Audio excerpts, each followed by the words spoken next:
കേരളം പോലുള്ള ഒരു സംസ്ഥാനം ആരോഗ്യരംഗത്ത് ഏറ്റവും മികച്ചു നിൽക്കുന്ന ഒരു സംസ്ഥാനം എന്ന രീതിയിൽ മാറി മാറി വരുന്ന സർക്കാരുകൾ അവകാശവാദം ഉന്നയിക്കുമ്പോൾ ആരോഗ്യരംഗത്ത് കേരളം എത്രമാത്രം മെച്ചപ്പെട്ടിട്ടുണ്ട്? കേരളത്തിൻ്റെ രാഷ്ട്രീയം നമ്മുടെ ആരോഗ്യമേഖലയെ എങ്ങനെയാണ് തളർത്തിക്കൊണ്ടിരിക്കുന്നത്, വളർത്തിക്കൊണ്ടിരിക്കുന്നത്? ഒപ്പം മുഖവുരി ആവശ്യമില്ലാത്ത, ലോകം വലിയ രീതിയിൽ കണ്ട, ലോകത്തെ പല രാജ്യങ്ങളും സഞ്ചരിച്ച WHO പ്രതിനിധി പോലുമായ ഒരു സാധാരണ സർക്കാർ സ്കൂൾ, അതായത് പേട്ട സ്കൂളിൽ നിന്നും ആരംഭിച്ച വിദ്യാഭ്യാസം ലോകത്തോളം വളർന്ന് ഇപ്പോൾ കേരളത്തിന് തൻ്റെ കഴിവ് ഉപയോഗിക്കണം എന്ന് നിരന്തരം പറയുന്ന ഒരു മനുഷ്യനാണ് എൻ്റെ മുന്നിലുള്ളത്. Doctor S Lal. നമസ്കാരം സാർ. നമസ്കാരം. ഈ ഒരു സമയത്ത് UAE വാർത്തയുടെ ഈ ഒരു സ്റ്റുഡിയോയിലെത്തിയതിൽ വളരെ സന്തോഷമുണ്ട്, അഭിമാനമുണ്ട് എനിക്ക്. കാരണം ഒരുപക്ഷെ കേരളം ഇതുവരെ ഉപയോഗിച്ചിട്ടില്ലാത്ത വ്യക്തികളിൽ ഒരാളാണ് SS ലാൽ എന്ന് ഞാൻ പറയും. അതിനൊരു കാരണമുണ്ട്. അങ്ങയുടെ കഴിവ്. ഒരു കോൺഗ്രസ്സുകാരനാണ്, പ്രൊഫഷണൽ കോൺഗ്രസിൻ്റെ ഒരു പ്രമുഖനായ നേതാവ്. അതിനപ്പുറത്ത് കുട്ടിക്കാലം തൊട്ട് KSU തൊട്ട് കോൺഗ്രസ് മാത്രം മനസ്സിൽ, ഇനി എന്തൊക്കെ മറുകണ്ഠം ചാടിക്കൊണ്ടിരിക്കുന്ന നേതാക്കളുടെ അതിപ്രസരമുള്ള ഈ വർത്തമാനകാലത്ത് നിലപാടിൽ ഉറച്ചു നിൽക്കുന്ന, രാഷ്ട്രീയ നിലപാടിൽ ഉറച്ചു നിൽക്കുന്ന, എന്തും തുറന്നു പറയുന്ന ഒരാൾ. എനിക്ക് തോന്നുന്നു SS ലാൽ അറിയപ്പെട്ടത് അല്ലെങ്കിൽ കൂടുതൽ ചർച്ചയായത് കോവിഡ് സമയത്താണ്. ഞാനും സാറുമായിട്ടൊക്കെ കൂടുതൽ സംസാരിച്ചതും ആ ഒരു സമയത്തായിരുന്നു. നമുക്കൊരു സൗഹൃദ സംഭാഷണത്തിലേക്കാണ് ഇന്ന് ഞാൻ ഉദ്ദേശിക്കുന്നത്. പല കാര്യങ്ങളും എനിക്ക് സാറിൽ നിന്ന് അറിയാനുണ്ട്. എൻ്റെ ആദ്യത്തെ ഒരു ചോദ്യമായിട്ട് വരുന്നത്, കേരളത്തിൻ്റെ പൊതുജനാരോഗ്യത്തെക്കുറിച്ച് അങ്ങയുടെ ഒരു വിലയിരുത്തൽ എന്താണ്? കാരണം പൊതുജനാരോഗ്യ വിദഗ്ധൻ കൂടിയാണ് അങ്ങ്. എനിക്ക് തോന്നുന്നു ഇന്ന് വേൾഡിൽ കിട്ടാവുന്ന എണ്ണപ്പെട്ട മലയാളികളിൽ ഒരാൾ എന്ന് തന്നെ അങ്ങയെ ഞാൻ പറയുന്നു. അത് ഒരിക്കലും ഒരു അധിക പ്രസംഗമല്ല, അല്ലെങ്കിൽ അധിക വാക്കല്ല എന്നറിയാം. അത്രമേൽ താങ്കൾക്ക് സംഭാവന ചെയ്യാൻ കഴിയും. എങ്ങനെയാണ് കേരളത്തിൻ്റെ പൊതുജനാരോഗ്യത്തെക്കുറിച്ച് അങ്ങയുടെ വിലയിരുത്തൽ? കേരളം മൊത്തത്തിൽ നോക്കുമ്പോൾ ആരോഗ്യരംഗത്ത് കേരളം വളരെ മുന്നിലാണ്, പൊതുജനാരോഗ്യ രംഗത്ത് പ്രത്യേകിച്ച്. അപ്പോൾ അത് ഒരുപാട് വർഷങ്ങളുടെ ശ്രമങ്ങൾ കൊണ്ടും പിന്നെ നമ്മൾ പോലും അറിയാതെ നമുക്ക് കിട്ടിയ ഒരുപാട് നന്മകൾ കൊണ്ടുമാണ്. ഉദാഹരണത്തിന് ഇപ്പോൾ ലോകത്ത് ഏറ്റവും കൂടുതൽ കുട്ടികൾ മരിക്കുന്നത് വയറിളക്ക രോഗം കാരണമാണ്. പക്ഷെ നമുക്ക് കുടിക്കാനും കുളിക്കാനും കൃഷി ചെയ്യാനും നല്ല വെള്ളമുണ്ട്. 42 നദികൾ കേരളത്തിലേക്ക് ഒഴുകുന്നത്. അതൊരു സർക്കാരും സ്ഥാപിച്ചതല്ല. അപ്പം അങ്ങനെ കിട്ടിയ ഗുണങ്ങളുണ്ട്. വളരെ എക്സ്ട്രീമായിട്ടുള്ള കാലാവസ്ഥകളില്ല. പിന്നെ രാജകുടുംബത്തിൻ്റെ കാലം തൊട്ട് പൊതുജനാരോഗ്യ രംഗത്ത് ഒരുപാട് ഇടപെടലുകൾ നടത്തുമായിരുന്നു, അറിഞ്ഞും അറിയാതെയും. പിന്നെ ബ്രിട്ടീഷുകാർ നമുക്ക് വേണ്ടി അല്ലെങ്കിൽ അവർ സ്ഥാപിച്ച ആശുപത്രികൾ, ആധുനിക വൈദ്യശാസ്ത്രം കേരളത്തിൽ പ്രചരിക്കാൻ കാരണമായി. അതുകൂടാതെ തന്നെ ഈ ആയുർവേദത്തിൽ അധിഷ്ഠിതമായിട്ടൊരു ജീവിത രീതിയുണ്ട്. നമ്മൾ വെള്ളം തിളപ്പിച്ച് കുടിച്ച് വീട്ടിൽ കരിങ്ങാലി വെള്ളം അല്ലെങ്കിൽ ജീരകവെള്ളം എന്ന് പറയുന്നത് വെള്ളം തിളയ്ക്കുന്നതിൻ്റെ ലക്ഷണമാണ്. അപ്പോൾ അങ്ങനെ കിട്ടിയ കുറേ ഉണ്ട്. പിന്നെ ഈ ക്രിസ്ത്യൻ മിഷണറികളുടെ പ്രവർത്തനങ്ങളുണ്ട്. ഒരുപാട് ക്ലിനിക്കുകളും ആശുപത്രികളും ശുദ്ധി, അങ്ങനത്തെ ഒരുപാട് കാര്യങ്ങൾ വന്നിട്ടുണ്ട്. ഇതെല്ലാം കൂടെ ജനാധിപത്യ ഗവൺമെൻറ്റുകൾ ഒരുപാട് കാര്യങ്ങൾ ചെയ്തിട്ടുണ്ട്, എല്ലാ ഗവൺമെൻറ്റുകളും. അച്യുത മേനോൻ ഗവൺമെൻറ് സംഭാവന വലുതാണ്. ഒറ്റയടിക്ക് 500 മറ്റേ പ്രാഥമിക ആരോഗ്യ കേന്ദ്രങ്ങൾ തുടങ്ങി. ഇന്ന് നാട്ടിലുള്ളതിൽ പകുതിയിൽ കൂടുതൽ ഒറ്റ ഗവൺമെൻറ് തുടങ്ങിയതാണ്. പിന്നെ ഇങ്ങനത്തെ അപ്പോൾ ഒരുപാട് അപ്പോൾ ഇതിനകത്ത് ജനാധിപത്യ ഗവൺമെൻറ്റുകൾക്ക് വലിയ സംഭാവനയുണ്ട്. പക്ഷെ പലപ്പോഴും പറ്റിപ്പോകുന്നത് പ്രത്യേകിച്ച് കഴിഞ്ഞ 10 വർഷമായിട്ട് കേരളം നമ്പർ 1 ആയത് ഞങ്ങളുടെ ഗവൺമെൻറ് ആണെന്ന് പറയാനുള്ള ശ്രമം അത് ആകാം. പക്ഷെ അത് അങ്ങനെ മാത്രം പറയാനും പറ്റില്ല. ഇപ്പോൾ 1913 ഇറങ്ങിയ ബ്രിട്ടീഷ് രേഖയിൽ ഇന്ത്യയിൽ ഏറ്റവും കൂടുതൽ ആയുസ്സുള്ള ജനങ്ങൾ തിരുവിതാംകൂർ പ്രദേശത്താണെന്ന് പറയുന്നുണ്ട്. 100 വർഷത്തിലധികമായി. അപ്പോൾ അതിന് കാരണം ഈ പറഞ്ഞ പോലെ ഒരുപാട് ഘടകങ്ങളുണ്ട്. നമ്മൾ കേരളത്തിൻ്റെ പ്രത്യേകതകളുണ്ട്. പിന്നെ 1970 തൊട്ടൊക്കെ കേരള മോഡൽ ചർച്ച വരുന്നുണ്ട്. അമിത്യ സെൻ വരെ അതിനകത്ത് ഇടപെട്ടുണ്ട്. അപ്പോൾ 80കളൊക്കെ ആയപ്പോൾ തന്നെ കേന്ദ്ര ഗവൺമെൻറ് രേഖയിൽ പറയുന്നുണ്ട് കേരളമാണ് ഏറ്റവും മുന്നിൽ, കേരളം മോഡൽ ചർച്ച ചെയ്യും, കേരളം നമ്പർ 1 ആണെന്ന് പറയുന്നത്. അപ്പോൾ ഇപ്പോഴത്തെ ഗവൺമെൻറ് ക്ലെയിം ചെയ്യുന്നതിൽ തെറ്റൊന്നുമില്ല. പക്ഷേ ഞങ്ങൾ കൊണ്ടുവന്നാണെന്ന് പറയുന്നതിനകത്തൊരു കള്ളത്തരമുണ്ട്. അതിപ്പോൾ നമ്മൾ ഉദാഹരണം പറയുകയാണെങ്കിൽ 10ാം ക്ലാസ്സിലൊരു കുട്ടിക്ക് സ്കൂളിൽ റാങ്ക് കിട്ടി, അല്ലെങ്കിൽ കോളേജിൽ സംസ്ഥാനത്ത് റാങ്ക് കിട്ടി 10ാം ക്ലാസ്സുകാരന്. അതുകൊണ്ട് 10ാം ക്ലാസ് ക്ലാസ് ടീച്ചർ പറയാം, ഞാൻ കാരണം അവന് റാങ്ക് കിട്ടി എന്ന് പറയുന്ന പോലെ 1ാം ക്ലാസ് തൊട്ടുള്ള അധ്യാപകർ, LKG തൊട്ടുള്ള അധ്യാപകർ പണിത് കൊണ്ടുവന്നൊരു വിദ്യാർത്ഥിയാണ് 10ാം ക്ലാസ്സിൽ. രക്ഷകർത്താക്കളുണ്ട്, ജന്മം കൊടുത്തവർ, കൂടെ പഠിച്ചവർ. അപ്പോൾ ഒരുപാട് പേരുടെ ചേർന്നുണ്ടല്ലേ, അവൻ താമസിക്കുന്ന കോളനി, അല്ലെങ്കിൽ ഇതെല്ലാം കൂടെ ചേർന്നിട്ടാണ് അവനൊരു 10ാം ക്ലാസ്സിൽ റാങ്കുകാരനാകുന്നത്. അപ്പോൾ 10ാം ക്ലാസ്സിലെ ക്ലാസ് ടീച്ചർക്ക് ഉണ്ട് റോള്, പക്ഷേ ആ റോളേ ഉള്ളൂ. അല്ല ഇത് ഞാൻ കാരണം ഒരാൾ റാങ്കുകാരനായിരുന്നു. അതുപോലെയാണ് നമ്മളിപ്പോൾ മന്ത്രിമാർ പലപ്പോഴും ഞങ്ങളുടെ ഗവൺമെൻറ് വന്നപ്പോൾ കേരളം നമ്പർ 1 എന്ന് പറയുമ്പോൾ എനിക്ക് സത്യം തമാശയായിട്ട് തോന്നാറുണ്ട്. ഈ വിഷയം അറിയാതെ പറയുന്നതാണല്ലോ, അവരും കോൺട്രിബ്യൂട്ട് ചെയ്യുന്നുണ്ട്. അപ്പോൾ അങ്ങനെയാണ് കണ്ടത്. അപ്പോൾ അങ്ങനെ നോക്കുമ്പോൾ കേരളം നമ്മൾ വർഷങ്ങളായിട്ട് നമ്പർ 1 ആണ്. ഇപ്പോൾ ചില കാര്യത്തിൽ പുറകോട്ട് പോകുന്നുണ്ട്, ചില കാര്യത്തിൽ നമ്മൾ വളരെ മോശമാണ്. അത് ഞാൻ പറയാം. ഇപ്പോൾ എങ്ങനെയാണ് ഒരു രാജ്യം, ഒരു പ്രദേശം നമ്പർ 1 എന്ന് പറയുന്നത്? ആദ്യം നോക്കുന്നത് എത്ര വയസ്സ് വരെ ജീവിച്ചിരിക്കുന്നു, ആയുസ്. ആയുർദൈർഘ്യം. കേരളത്തിനാണ് ഇന്ത്യയിൽ ഏറ്റവും കൂടുതൽ ആയുർദൈർഘ്യം. പുരുഷന് 73, സ്ത്രീക്ക് 80, ശരാശരി 75 വരുന്നുണ്ട്. അവിടെയും ചില വിഷയങ്ങൾ തിരിച്ചു വരാം. അതുപോലെ ശിശുമരണ നിരക്ക് ഏറ്റവും കുറവാണ്, മാതൃമരണ നിരക്ക് ഏറ്റവും കുറവാണ്. ഒരു ഗവൺമെൻറ് വരുമ്പോൾ പെട്ടെന്ന് ആയുസ് കൂട്ടാനോ അല്ലെങ്കിൽ ശിശുമരണ നിരക്ക് പെട്ടെന്ന് കുറയ്ക്കാനൊന്നും പറ്റില്ല. ഒരുപാട് വർഷങ്ങളുടെ ഫലമാണ്. അപ്പോൾ അതിനകത്തൊക്കെ ഫ്രണ്ടിലാണ്. പക്ഷെ നമ്മൾ വളരെ പിന്നിലായ ചില കാര്യങ്ങളുണ്ട്. ഇപ്പോൾ പ്രമേഹം, കേരളത്തിൽ പ്രായപൂർത്തിയായവരിൽ 20% പേർക്ക് പ്രമേഹ രോഗമുണ്ട്. ഇപ്പോൾ പ്രമേഹം ഇന്ത്യയിൽ തലസ്ഥാനം കേരളമാണ്. അതിന് പല കാരണങ്ങളുണ്ട്. അരി ആഹാരം കഴിക്കുന്ന ഉൾപ്പെടെയുള്ള കൂടുതൽ കഴിക്കുന്നത്. അപ്പോൾ അത് നമ്മൾ മാതൃകയല്ല. പ്രമേഹ രോഗം കൂടാതെ രക്തസമ്മർദ്ദം, ഹൃദ്രോഗം ഇത് കേരളത്തിൽ കൂടുതലാണ്. അപ്പോൾ അത് നമ്മുടെ ജീവിതശൈലിയായിട്ട് ബന്ധപ്പെട്ടിരിക്കുന്നത്. അപ്പോൾ നമ്മൾ പറയണം, അത് നമ്മൾ പിന്നിലാണെന്ന് തന്നെ പറയണം. അല്ല പ്രമേഹത്തിൻ്റെ കാര്യത്തിൽ നമ്മളെ കണ്ടുപിടിക്കുന്നത് മധ്യപ്രദേശിനോടോ ഉത്തർപ്രദേശിനോട് പറയാൻ പറ്റില്ല. നമ്മൾ പരിഹരിക്കേണ്ട പ്രശ്നമാണ്. റോഡ് അപകട മരണങ്ങൾ, ഒരു വർഷം 4000 പേരാണ് റോഡ് അപകടം കാരണം ജീവിതം നഷ്ടപ്പെടുന്നത് കേരളത്തിൽ റോഡുകളിൽ. അപ്പോൾ റോഡ് അപകടങ്ങൾ ഇത്രയും കേരളത്തിൽ വന്നുകൂടാ. അപ്പോൾ അവിടെ നമ്മൾ നല്ല മാതൃകയല്ല. മാനസികാരോഗ്യ പ്രശ്നങ്ങൾ കേരളത്തിൽ കൂടുതലാണ്. ആത്മഹത്യ നിരക്ക് ഇന്ത്യൻ ശരാശരിയേക്കാൾ വളരെ മുകളിലാണ്. 1,00,000-ൽ ഒരു വർഷം 30 പേരോളം ആത്മഹത്യ ചെയ്യുന്നുണ്ട്, 1,00,000 ജനത്തിൽ. അപ്പോൾ അത് വളരെ ഉയർന്ന സംഖ്യയാണ്. നമ്മൾ പരിഹരിക്കേണ്ട പ്രശ്നങ്ങൾ. എന്തുകൊണ്ടായിരിക്കും നമ്മൾ അത്തരം കാര്യങ്ങൾ അഡ്രസ്സ് ചെയ്യാത്തത്? പഠനം പോലും നടന്നിട്ടില്ല. എന്തുകൊണ്ടാണ് അതാണ് ഞാൻ പറയുന്നത്. അപ്പോൾ നമ്മൾ ഇപ്പം നമ്മുടെ കുട്ടി ഒരു വിഷയത്തിൽ തോറ്റാൽ അതിന് കാരണം അന്വേഷിച്ച് നമ്മൾ ചോദിക്കുക. ചിലപ്പോൾ അവന് മനസ്സിലാകുന്നില്ല, ടീച്ചർ മോശമായിരിക്കാം, നമ്മൾ ട്യൂഷൻ വയ്ക്കും. ഇങ്ങനത്തെ ഒരു പഠനം നടക്കുന്നില്ല ഇവിടെ. കേരളത്തിൽ നടക്കുന്നില്ലെന്ന് മാത്രമേ ഇത് ഹൈഡ് ചെയ്യുന്നുണ്ട് നമ്മൾ. അതാണ് പറയുന്നത്. നമ്മൾ എല്ലാത്തിലും നമ്പർ 1 എന്ന് പറയുമ്പോൾ, ഞാൻ ഫണ്ടിങ് ഏജൻസികളിൽ വർക്ക് ചെയ്തിട്ടുള്ള ആളാണ്, ജനീവയിലൊക്കെ ഗ്ലോബൽ ഫണ്ടിൽ. അവിടെ പോലും കേരളത്തിലേക്ക് എന്തെങ്കിലും ഫണ്ടെന്ന് പറയുമ്പോൾ കേരളം എല്ലാം നമ്പർ 1 ആണല്ലേ എന്ന് പറയും. അപ്പം നമ്മൾ നമ്പർ 1 ആയിരിക്കുമ്പോൾ തന്നെ നമ്മുടെ പാളിച്ചകൾ നമ്മൾ പറയണം. നമുക്ക് ഒരു അടുത്ത വീട്ടിലൊരു കുട്ടിയെ, ദരിദ്രമായിട്ടൊരു വീട്ടിലെ കുട്ടിയെ നമ്മൾ പഠന സഹായം കൊടുക്കുകയാണ്. അപ്പോൾ നമ്മൾ അവനെന്താണ് പിന്നിലായതുകൊണ്ടാണ്. ഇപ്പം എല്ലാം ഫ്രണ്ടിലായി, അവനെല്ലാം ഇപ്പോൾ സീനിയർ പ്രശ്നം എന്ന് പറഞ്ഞാൽ നമ്മൾ എന്നാൽ പിന്നെ അടുത്ത കുട്ടി കൊടുക്കാമെന്ന് വിചാരിക്കും. പക്ഷെ ഇപ്പോൾ നമ്മൾ അവർ പറയണം, എൻ്റെ മോൻ എല്ലാത്തിനും ഫസ്റ്റ്, ഹിന്ദിക്ക് അവന് മോശമാണ്, അപ്പം ഹിന്ദി ട്യൂഷൻ്റെ പൈസ നമ്മൾ തരാമെന്ന് പറയും. നമ്മളിങ്ങനെയല്ലേ നമ്മൾ പരസ്പരം സഹായിക്കുന്നത്. കേരളത്തിൽ ഇങ്ങനെയുള്ള സഹായം കിട്ടാൻ ബുദ്ധിമുട്ടാണ്. ഇവിടെ എല്ലാം നമ്പർ 1 ആണെന്ന് നമ്മൾ ചിലതിൽ അഭിമാനിക്കണം. പക്ഷെ നമുക്ക് ഇന്ന പ്രശ്നങ്ങളുണ്ടെന്ന് പറയും. അതിനകത്ത് നമ്മൾ ഹൈഡ് ചെയ്യാൻ പാടില്ല. ഹൈഡ് ചെയ്യുന്നുണ്ട്. ഈ കേന്ദ്രത്തിൻ്റെ പോലും ഫണ്ട് പലപ്പോഴും ഉപയോഗിക്കുന്നില്ല എന്നുള്ളൊരു പരാതി ഇന്ന് പല വാർത്തകളിലും വന്നിട്ടുണ്ട്. അത് പല ഫണ്ടുകളും സർക്കാർ മുക്കി എന്നൊക്കെ പറഞ്ഞുകൊണ്ട് ഈ ആരോഗ്യ മേഖലയിലൊക്കെ അത് യാഥാർത്ഥ്യമായിരിക്കും. അത് യാഥാർത്ഥ്യമാണ് എന്ന് പറഞ്ഞാൽ ഫണ്ട് ഉപയോഗിക്കാത്തതിന് കണക്ക് തൊട്ട് തുടങ്ങാം. ഞാൻ ഡൽഹിയിൽ WHO നാഷണൽ ഓഫീസറായിട്ട് വർക്ക് ചെയ്യുമ്പോൾ നമുക്കറിയാം, നമ്മളും കൂടെ ഇടപെട്ട് ഇവിടേക്ക് അയക്കുന്ന, സംസ്ഥാനത്തിലേക്ക് അയക്കുന്ന ക്ഷയരോഗത്തിൻ്റെ കാര്യത്തിൽ, HIV കാര്യത്തിൽ പല ഫണ്ട് ഉപയോഗിക്കില്ല. ഉപയോഗിക്കാത്തെന്ന് പറഞ്ഞു കഴിഞ്ഞാൽ കെടുകാര്യസ്ഥതയാണ്. ചില സംസ്ഥാനങ്ങൾ അധികമായിട്ട് ഉപയോഗിക്കും. നമുക്ക് ചിലവാക്കിയില്ല എന്ന് പറയാനായിട്ടാണ്. ഇപ്പോൾ ചിലവാക്കായിരുന്നു കഴിഞ്ഞാൽ അടുത്ത പ്രാവശ്യം വീണ്ടും ഫണ്ട് കുറയും. ഇതൊരു വിഷയ സർക്കിളാണ്, അങ്ങനെ കുറയുകയാണ്. പിന്നെ ഫണ്ട് വകമാറ്റുന്ന ഒരു പ്രശ്നം തന്നെയാണ്. ശരിക്കും ഉണ്ടല്ലേ വകമാറ്റുന്ന പ്രശ്നമുണ്ട്. അത് നമുക്കിപ്പോൾ രാഷ്ട്രീയമായിട്ടുള്ള ചർച്ച, രാഷ്ട്രീയത്തിനപ്പുറത്തേക്ക് ഇത് വകമാറ്റലുണ്ട്. സാമൂഹ്യ പ്രവർത്തനം എനിക്കറിയാം. ഒരിക്കലും ഒരു അന്ധമായ രാഷ്ട്രീയം മനസ്സ് സൂക്ഷിക്കുന്ന ഒരാളല്ല. അത് ഒരു ഗവൺമെൻറ് മാത്രമല്ല, പക്ഷേ ഈ ഗവൺമെൻറ് ചെയ്യുന്നുണ്ട്, കാര്യമായി ചെയ്യുന്നുണ്ട്, വകമാറ്റിക്കളയും. അപ്പോൾ ലോക ബാങ്കിൻ്റെ തന്നെ ഫണ്ടിൻ്റെ കാര്യത്തിലൊക്കെ ഒരുപാട് ചർച്ചകൾ വന്നിട്ടുണ്ട്. അത് കർശനമായിട്ട് അത് ചെയ്യില്ല എന്ന്.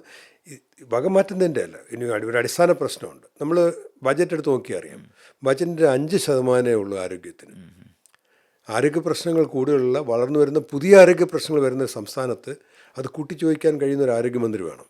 പാർട്ടിക്കകത്ത് തന്നെ വലിയ സ്വാധീനമുള്ളൊരു മന്ത്രി അയച്ചാൽ അത് നടക്കുകയുള്ളൂ. ഇപ്പം നമുക്ക് നിർഭാഗ്യവശാൽ മന്ത്രി കേപ്പബിളായിട്ട് ലേഡിയാണ്, പക്ഷെ അവർക്ക് പാർട്ടിക്കകത്ത് സ്വാധീനമില്ല. അവരുടെ മുകളിലാണ് അവരുടെ പ്രൈവറ്റ് സെക്രട്ടറിയുടെ പോലും പാർട്ടിയിലെ പൊസിഷൻ. പാർട്ടിയാണ് തീരുമാനിക്കുന്നത്. അപ്പോൾ അതിൻ്റെ ഒരു കുറവുണ്ട്. അപ്പോൾ അവർ ചിലപ്പോൾ വേറെ ഏതെങ്കിലും വകുപ്പിലായിരുന്നു വളരെ നന്നായി ശോഭിച്ചു. ആരോഗ്യം വളരെ കോംപ്ലിക്കേറ്റഡ് ആയിട്ടുള്ള, വളരെ. ഇപ്പോൾ ശൈലജ ടീച്ചറും അതുപോലെ തന്നെ വീണ ജോർജും 2 ആരോഗ്യമന്ത്രിമാരെ നേരിട്ട് കണ്ട, അല്ലെങ്കിൽ അത് എന്തായാലും വിലയിരുത്തിയിട്ടുണ്ടാവും ഉറപ്പായിട്ടും. അങ്ങയുടെ അഭിപ്രായത്തിൽ ഇവർ രണ്ടും എന്താണ് അവർക്ക് സംഭവിക്കുന്ന പ്രശ്നങ്ങൾ? ശൈലജ ടീച്ചർ അവർക്ക് കേപ്പബിലിറ്റി ഉള്ളതുപോലെ തന്നെ അവർക്ക് പാർട്ടിയിലും സ്വാധീനം ഉണ്ടായിരുന്നു. അപ്പോൾ അവർക്കൊരു വിഷയം പെട്ടെന്ന് മനസ്സിലാക്കാനും, പിന്നെ അതിനകത്ത് സ്വാധീനത്തിൻ്റെ അല്ലെങ്കിൽ അവരുടെ കേപ്പബിലിറ്റിയുടെ ഭാഗമായിട്ടാണ് ചില മാനിപ്പുലേഷൻസും ഉണ്ടായത്. കള്ളക്കണക്ക് എഴുതിയൊക്കെ അവരുടെ യാഥാർത്ഥ്യമാണത്, അങ്ങനെ ചെയ്തു എന്നുള്ളത്. പക്ഷേ ഇവർക്ക് നമ്മുടെ ഇപ്പോഴത്തെ മന്ത്രിക്ക് അവർ കേപ്പബിൾ ലേഡിയാണ്. സ്ത്രീകളൊക്കെ രാഷ്ട്രീയത്തിൽ വരേണ്ടത് ആവശ്യം തന്നെയാണ്. പക്ഷേ അവർക്ക് താങ്ങാൻ അവരെ കൊണ്ട് ചുമക്കാൻ പറ്റാത്തൊരു വകുപ്പാണ് അവരെ ഏൽപ്പിച്ചത്. ഒരുപക്ഷെ സ്വാതന്ത്ര്യം ഉണ്ടായാലും ചിലപ്പോൾ അവർ പഠിച്ചെങ്കിലും എടുത്തേനെ. വളരെ ദൗർഭാഗ്യകരമാണ്. ഇപ്പോഴും അവർക്ക് ആരോഗ്യവകുപ്പ് മനസ്സിലായിട്ടില്ല. കേരളത്തിൻ്റെ ആരോഗ്യരംഗം അപകടകരമാണോ ഇപ്പോൾ? വളരെ മോശം അവസ്ഥയിലാണ്. എന്ന് പറഞ്ഞാൽ ഈ മന്ത്രിമാർ, അതിനകത്ത് ശൈല ടീച്ചറിന് ഉത്തരവാദിത്വമുണ്ട്. ഈ നിപ്പ രോഗം വന്നപ്പോഴത്തേക്ക് മന്ത്രി വിരട്ടി ഓടിച്ചിട്ട് നിപ്പ പോയി എന്നൊക്കെ പറഞ്ഞൊരു കള്ളക്കഥയാണ്. അങ്ങനെ ഒരു സിനിമ എടുക്കുന്നത് തന്നെ അശാസ്ത്രീയമാണ്. ഒരു മന്ത്രി വിചാരിച്ചാൽ നിപ്പ നിർത്താനും പറ്റില്ല, കൊണ്ടുവരാനും പറ്റില്ല. സയൻസാണ്. നിപ്പ ഒരു സെൽഫ് ലിമിറ്റിംഗ് ആണ്. നിപ്പ വന്നിട്ട് 10,000-കണക്കിന് പേർക്കൊന്നും കിട്ടുകയില്ല, മരിക്കുകയില്ല. കാരണം ഗുരുതരാവസ്ഥ എത്തുന്നവൻ മിക്കവാറും ആശുപത്രിയിലെ വീട്ടിലായിരിക്കും, അന്നേരം മരിച്ചും പോകും, അന്നേരമാണ് പകരുന്നത്. അതുകൊണ്ടാണ് ആശുപത്രിയിലും കൂട്ടിരിപ്പുകാർക്ക് രോഗം വരുന്നത്. അത് തനിയെ തീരുന്ന രസമാണ്. ഒരിടത്തും 1000-കണക്കിന് പേർക്ക് വന്നിട്ടില്ല. എല്ലായിടത്തും 60%, 70% മരണനിരക്കാണ്. കേരളത്തിൽ 90%. അങ്ങനെ പെർഫോമൻസ് കേരളത്തിൽ മോശമാണ്. അപ്പോൾ ഇത് മന്ത്രി ഓടിച്ചാന്നൊക്കെ പറഞ്ഞ് അങ്ങനെ ഞാൻ പറയില്ല. ഒരു ആരോഗ്യവകുപ്പ് എന്ന് പറയുന്നത് കേരളത്തിലെ ഏറ്റവും വലിയ രണ്ടാമത്തെ വകുപ്പാണ്. വിദ്യാഭ്യാസ വകുപ്പ് കഴിഞ്ഞാൽ കേരളത്തിലെ ഏറ്റവും വലിയ വകുപ്പ് ആരോഗ്യവകുപ്പാണ്. എത്ര 50,000-ലധികം സ്റ്റാഫ്, പിന്നെ ഈ അംഗൻവാടി വർക്കർമാർ, ഇതിന് സഹായിക്കുന്ന ആരോഗ്യവകുപ്പിന് ആശാ വർക്കർമാരൊക്കെ എത്രയോ ദിവസം തിരുവനന്തപുരത്ത്. അല്ല, അവരോട് കാണിച്ച നന്ദികേടാണ്. നമ്മൾ ഈ ഒന്നാം സ്ഥാനം നിലനിർത്തുന്നതിന് അല്ലെങ്കിൽ പലതും നേടിയതിന് കാരണം അവരാണ്. ഈ മന്ത്രിയോ ആരോഗ്യവകുപ്പ് ഡയറക്ടറോ ജില്ലാ മെഡിക്കൽ ഓഫീസറോ ഒന്നല്ല ഈ പാവങ്ങളുടെ വീടുകളിൽ പോകുന്നത്. പാവപ്പെട്ട വീട്ടിന് അവൻ്റെ അസുഖം കണ്ടെത്തുക, പ്രസവം ഉണ്ടായാൽ അതറിയുക, ഗർഭം ഉണ്ടായാൽ അതറിയുക, പ്രതിരോധ കുത്തിവയ്പ്പ് നടത്താൻ, ക്ഷയരോഗം പോലെ നീണ്ട കാലത്ത് മരുന്ന് കഴിക്കേണ്ടത്, HIV, ഇതൊക്കെ നടത്തിയെടുക്കുന്നത് ആശാവർക്കർമാരാണ്. ഗ്രാസ് റൂട്ടിൽ പ്രവർത്തിക്കുന്ന അവരാണ്. ഈ ഒന്നാം സ്ഥാനം ഉണ്ടെങ്കിൽ ഞാൻ പറയും കേരളത്തിലെ ആരോഗ്യരംഗത്തിന് ഒന്നാം സ്ഥാനത്തിന് ആദ്യത്തെ കൈയടി കൊടുക്കേണ്ടത് കേരളത്തിലെ സ്ത്രീകൾക്കാണ്. എവിടെ സ്ത്രീ സാക്ഷരത ഉണ്ടോ അവിടെ ആരോഗ്യം മെച്ചപ്പെട്ടിരിക്കും. എൻ്റെ കുട്ടിക്കാലത്ത് എനിക്ക് ഓർമ്മയുണ്ട്, ഒരു ബിസ്ക്കറ്റ് കഷ്ണം താഴെ വീണ് കഴിഞ്ഞാൽ അമ്മ എടുത്ത് അപ്പോൾ കളയുകയാണ്. അതേസമയം 7 വർഷം ഞാൻ ബോംബെയിലെ സ്ലമ്മിൽ പോകുമ്പോൾ ഈ ചേരിയിൽ നിന്ന് കുട്ടികൾ ഇറങ്ങുന്നതിന് അഴുക്കിയാലിലേക്കാണ്. മല ഒഴുകുന്ന അതിൽ നിന്നാണ് കുട്ടികൾ ഭക്ഷണം കഴിക്കുന്നത്. ഭയങ്കര ദയനീയമാണ്. നമ്മൾ 50-60 വർഷം മുമ്പ് നമ്മൾ നേടിയ വൃത്തിയും ശുചിത്വവും അല്ലെങ്കിൽ അവബോധവും മഹാരാഷ്ട്ര പോലെ സംസ്ഥാനത്ത് ഇനി എത്തിയിട്ടില്ല, പല ചേരി പ്രദേശങ്ങളിൽ എത്തിയിട്ടില്ല. ആ വ്യത്യാസമുണ്ട്. അപ്പോൾ എന്തുകൊണ്ടാണ് സ്ത്രീകളുടെ വിദ്യാഭ്യാസം, സ്ത്രീകൾക്ക് വിദ്യാഭ്യാസം ഉണ്ടെങ്കിൽ അവിടെ കൃത്യമായി ആരോഗ്യം മെച്ചപ്പെടും. അപ്പോൾ കേരളത്തിലെ വനിതകൾക്കാണ് മന്ത്രിയല്ല പോയി അവാർഡ് വാങ്ങേണ്ടത്. കേരളത്തിൽ അല്ലെങ്കിൽ വാങ്ങുമ്പോൾ പറയണം, ഞാൻ കേരളത്തിലെ വനിതകൾക്ക് വേണ്ടി, കേരള ജനതയ്ക്ക് വേണ്ടി അവാർഡ് വാങ്ങുകയാണ്. പിന്നെ ആരോഗ്യ പ്രവർത്തകരിൽ ഏറ്റവും കൂടുതൽ മുന്നിട്ട് ഞാൻ പ്രാഥമിക ആരോഗ്യ കേന്ദ്ര ഡോക്ടറായിരുന്നതാണ്. അപൂർവമായിട്ടേ ഫീൽഡിൽ പോകാൻ പറ്റുള്ളൂ. ഒരുപാട് പാരാമെഡിക്കൽ സ്റ്റാഫുണ്ട്, health inspector, public health nurse, JPHN, JH, ഇവരൊക്കെയാണ് ഫീൽഡ് നിയന്ത്രണം. ഇവരാണ് ആർമി, പട്ടാളം അവരാണ്. അതിൻ്റെ മുന്നണി പട്ടാളമാണ് ഇപ്പോൾ ആശാവർക്കർമാർ. ഈ അവാർഡുകൾ മന്ത്രി വാങ്ങിക്കുമ്പോൾ എൻ്റെ ആശാവർക്കർമാർക്കെന്ന് പറഞ്ഞാൽ സമർപ്പിക്കണമായിരുന്നു. അല്ല ഒരു വകുപ്പിനോ അല്ലെങ്കിൽ മന്ത്രിക്കോ മുന്നണിക്ക് കിട്ടുന്ന അവാർഡൊന്നുമല്ല. അപ്പോൾ അതുണ്ട്. അപ്പോൾ ഇത് മുഴുവൻ പാരലൈസ്ഡ് ആയിട്ടുണ്ട്, ഒരുപാട് പിന്നോക്കം പോയിട്ടുണ്ട്. നമ്മുടെ ഈ സർവേലൻസ് എന്ന് പറയും. ഇപ്പം എന്തുകൊണ്ടാണ് പോലീസ് എല്ലാ വീട്ടിലും പോയി നിൽക്കുന്നതുകൊണ്ടല്ല ക്രമസമാധാനം. എന്താണ്, പോലീസിന് സർവേലൻസ് ഉണ്ട്. ഒരു കുഴപ്പക്കാരനുണ്ട്, അവനെ അപ്പോഴേ പൊക്കി മാറ്റും, അല്ലെ അവന് കേസ് വരും. അപ്പോൾ ഇതാണ്, അല്ല എല്ലാ വീട്ടിൻ്റെ മുന്നിൽ പോലീസുകാരെ നിർത്താൻ പറ്റില്ലല്ലോ. അപ്പോൾ ആരോഗ്യ രംഗത്ത് ഒരു സർവേലൻസ് ഉണ്ട്. അതില്ലേ? അത് പരാജയമല്ലേ, പൂർണ്ണ പരാജയമല്ലേ. ഇവർ സിനിമകാരെ ഇറക്കിയ നിപ്പ എവിടെയാണ് കണ്ടുപിടിച്ചത്? സ്വകാര്യ ആശുപത്രിയിലാണ്. പബ്ലിസിറ്റി മാത്രമേ നടക്കുന്നുള്ളൂ. പബ്ലിസിറ്റി മാത്രമേ നടക്കും. സ്വകാര്യ ആശുപത്രികളാണ് ചെയ്യുന്നത്. സ്വകാര്യ ആശുപത്രി ചെയ്യുന്ന മോശമെന്നല്ല. 70% പേരും കേരളത്തിൽ സ്വകാര്യ ആശുപത്രികളാണ് പോകുന്നത്. 30% പേരാണ് സർക്കാർ നോക്കുന്നത്. കൈയടി മുഴുവൻ സർക്കാർ വാങ്ങുന്നെങ്കിലും ഇപ്പോൾ ശിശുമരണ നിരക്ക് കുറഞ്ഞെന്ന് പറഞ്ഞതിന് വലിയ കോൺട്രിബ്യൂഷൻ പ്രൈവറ്റ് ആശുപത്രി. നമുക്ക് എത്ര പേർക്കറിയാം ഗവൺമെൻറ് ആശുപത്രി പോയി പ്രസവിക്കുന്നത്? വെറും നിവൃത്തിയില്ലാതെ പാവപ്പെട്ട മനുഷ്യരാണ്. അതല്ല, അവിടെ ഒന്ന് മെച്ചപ്പെടുത്തിയാൽ മതി. അവിടെയാണ് ശിശുമരണം നടക്കുന്നതും ട്രൈബൽ ഏരിയയിൽ നടക്കുന്നുണ്ട്. ഈ പാവപ്പെട്ട വരുന്ന മെഡിക്കൽ കോളേജിൽ വെന്റിലേറ്റർ ഇല്ലാത്തതുകൊണ്ട് ഐസിയൂട്ടി കിടക്കാൻ പറ്റാത്തതുകൊണ്ടും പാവങ്ങൾ മരിച്ചു പോവുകയാണ്. 30% പേര് നേരെ നോക്കണ്ടേ? അപ്പോൾ അവിടെ ഒരു പരാജയമുണ്ട്. അപ്പോൾ ഞാൻ പറഞ്ഞ സർവേലൻസ്, രോഗങ്ങൾ കൃത്യമായി ഒരു ഗർഭം ഉണ്ടായാൽ ഉടനെ അറിയുക, അല്ലെങ്കിൽ മരണം ഉണ്ടായാൽ അറിയുക. ഈ നിപ്പ കൊണ്ടുണ്ടായ മരണങ്ങളൊക്കെ പ്രൈവറ്റ് ആശുപത്രി ഗവൺമെൻറ് അറിയിക്കുകയായിരുന്നു. തിരിച്ചാൽ സംഭവിക്കേണ്ടത്. അപ്പോൾ എന്നാൽ പ്രൈവറ്റ് ആശുപത്രി മോശമെന്ന് ഇവരെല്ലാം പറയുകയും ചെയ്യും. പ്രൈവറ്റ് ആശുപത്രികൾ ഓഫ് കോഴ്സ് സ്വകാര്യ മേഖല വളരുന്ന ഗവൺമെൻറ് തകർന്നിർത്താണ്. പക്ഷേ ചില ഗുണമുണ്ട്. നമുക്ക് KSRTC ബസ് എല്ലാ ഇടവഴിയിൽ ഓടിക്കാൻ പറ്റില്ല. അതിനാണ് ഓട്ടോറിക്ഷ, ടാക്സി, പ്രൈവറ്റ് ബസ്. നമ്മൾ പ്രൈവറ്റിനല്ലേ. പക്ഷെ എന്താണ്, ഇവരെ നിരക്ക് തീരുമാനിക്കുന്ന ഗവൺമെൻറ്റാണ്. പക്ഷെ വലിയ വ്യവസായമല്ലേ ഇപ്പം നടക്കുന്നത് പ്രൈവറ്റ് ആശുപത്രികളുടെ. ഞാൻ അതിലേക്ക് വരികയാണ്. നിരക്കുകളൊക്കെ ഇങ്ങനെ രേഖപ്പെടുത്തണം എന്നുള്ളൊരു, അതാണ് ഞാൻ അവിടേക്ക് ഞാൻ വരികയാണ്. നമുക്ക് സ്വകാര്യ മേഖല തള്ളിപ്പറയാൻ പറ്റില്ല. ഗവൺമെൻറ് എല്ലാം, അതുകൊണ്ട് പ്രൈവറ്റ് ബസ്സുണ്ട്, ഓട്ടോറിക്ഷ ഉണ്ട്, ടാക്സി ഉണ്ട്. അവർ നിരക്കാരാ തീരുമാനിക്കുന്നത്? സർക്കാരാണ്. പക്ഷേ എന്തുകൊണ്ടായിരിക്കും നമ്മൾ ഒരു ആശുപത്രിയിലും ഒരു നിരക്ക് ഇപ്പോൾ ഒരു രാഷ്ട്രീയ ഇച്ഛാശക്തി ഇല്ലാത്തതുകൊണ്ട് പ്രഥമമായിട്ട് ആണോ ഈ പറയുന്നത് പോലെ ചില കാര്യങ്ങൾ നടപ്പാക്കാൻ പറ്റാത്തതിൻ്റെ ബുദ്ധിമുട്ടുണ്ട്. ഇപ്പോൾ ഒരു ഓപ്പറേഷൻ, ഇപ്പോൾ നമ്മൾ ഉഴുന്നുവടയ്ക്ക് ഇത്ര രൂപ എന്ന് പറയുന്ന പോലെ ഹെർണി ഓപ്പറേഷൻ ഇത്ര രൂപ എന്ന് പറയാൻ പറ്റില്ല. ചിലപ്പോൾ കോംപ്ലിക്കേറ്റഡ് ആവും, കൂടുതൽ ദിവസം കിടക്കും. ചിലപ്പോൾ ഈ അപ്പൻഡിസൈറ്റിസ് എന്ന് പറഞ്ഞ് തുറന്ന നിസ്സാരം പൊതുവെ ലഘുവായ ഒരു ഓപ്പറേഷൻ ചിലപ്പോൾ തുറക്കുമ്പോൾ വേറെ സ്ഥലത്ത് ബ്ലീഡിങ് ആയിരിക്കും. അങ്ങനെയൊക്കെ സംഭവിക്കണം. അപ്പോൾ ഈ ചിലപ്പോൾ അങ്ങോട്ട് വ്യാപകമായിട്ട് എങ്കിൽ പോലും സ്വകാര്യ മേഖലയുടെയും നിരക്കിനകത്ത് സർക്കാരിന് നിയന്ത്രണം വേണം. അതില്ലേ ഇപ്പോൾ? നിയന്ത്രണം അതിനകത്ത് ഇച്ഛാശക്തിയില്ല. പിന്നെ സ്വകാര്യ മേഖല മോശമൊന്നുമില്ല. സ്വകാര്യ മേഖല ഉള്ളതുകൊണ്ടാണ് കേരളത്തിന് നേട്ടങ്ങൾ ഒരുപാട് ഉണ്ടാകുന്നത്. അത് ഭാഗ്യവശാൽ നിർഭാഗ്യവശാൽ. പക്ഷേ സ്വകാര്യ മേഖലയെ നിരക്ക് ഏകീകരിക്കുന്നതിൽ ഗവൺമെൻറ്റിനകത്തൊരു ഉദാസീനതയുണ്ട്. സ്വകാര്യ മേഖലയ്ക്ക് അവർ പറയുന്ന പ്രശ്നങ്ങളുണ്ട്. എന്ന് പറഞ്ഞാൽ എല്ലാവർക്കും റേറ്റ് വയ്ക്കാൻ പറ്റില്ല. ഇപ്പോൾ നമ്മൾ ഹോട്ടലിൽ അല്ലെങ്കിൽ റെസ്റ്റോറൻറ്റിൽ വ്യത്യസ്ത നിരക്കുകളുണ്ട്. അപ്പോൾ അതുപോലെ വ്യത്യസ്ത നിരക്കുകളും ഒക്കെ വേണം. അല്ല, അതിനകത്ത് ഈ ആശുപത്രികൾ പറയുന്നൊരു കാര്യമുണ്ട്, 1500 2000 സർവീസ് ഉണ്ടാവും. ഇത്രയും സർവീസുകൾ ഇങ്ങനെ എഴുതി വയ്ക്കാൻ പറ്റാത്തതിന് ബുദ്ധിമുട്ട്. പരിഹാരം വേണം. അതിനകത്ത് ഓൺലൈനാക്കാം. പക്ഷേ ഇതിനകത്ത് ഗവൺമെൻറ്റിൻ്റെ ഉദാസീനത ഉണ്ട്. മാത്രമല്ല ഈ പ്രൈവറ്റ് പറയുന്ന പ്രശ്നങ്ങളുമുണ്ട്. ഇതൊരു മേശയ്ക്ക് ചുറ്റും ചർച്ച ചെയ്യണം. ഇപ്പോൾ ഹൈക്കോടതി ഉത്തരവ് വന്നിട്ടുണ്ട്, അതുകൊണ്ടത് ഭേദപ്പെടും. പക്ഷേ എന്നാലും ഞാൻ പറഞ്ഞത് രോഗിക്ക് ബുദ്ധിമുട്ട് വരാത്ത രീതിയിൽ ഇത് പരിഹരിക്കപ്പെടേണ്ട ഒരു ആവശ്യമുണ്ട്. ഈ എനിക്കറിയാവുന്ന സ്വകാര്യ മേഖല ഏറ്റവും നല്ല ചികിത്സ കൊടുക്കുമ്പോൾ പണ്ട് അസുഖം വന്നാ രക്ഷയില്ല, വെല്ലൂർ പോകാമെന്ന് പറഞ്ഞത്, അല്ലെങ്കിൽ ഡൽഹി, ബോംബെ.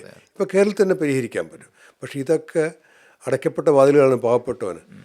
സ്വകാര്യ ആശുപത്രിയുടെ മുന്നിൽ അസുഖമുള്ളവൻ അവൻ നേരെ റോഡ് ക്രോസ് ചെയ്ത സ്വകാര്യ ആശുപത്രിയാണ്, പോവാതെ ഗവൺമെൻറ് ആശുപത്രി പോയി ക്യൂ നിൽക്കുന്ന ഉദാഹരണം നമുക്കറിയാം. കാരണം നമുക്ക് താങ്ങാൻ പറ്റില്ല. പക്ഷെ അവിടെ ഏറ്റവും ഇപ്പോൾ ഒരു ഉദാഹരണം പറയാം. റോഡ് അപകടം പറ്റിയാൽ ഏറ്റവും അടുത്ത സ്വകാര്യ ആശുപത്രിയിൽ ചികിത്സ കൊടുക്കണമെന്ന് പറയും.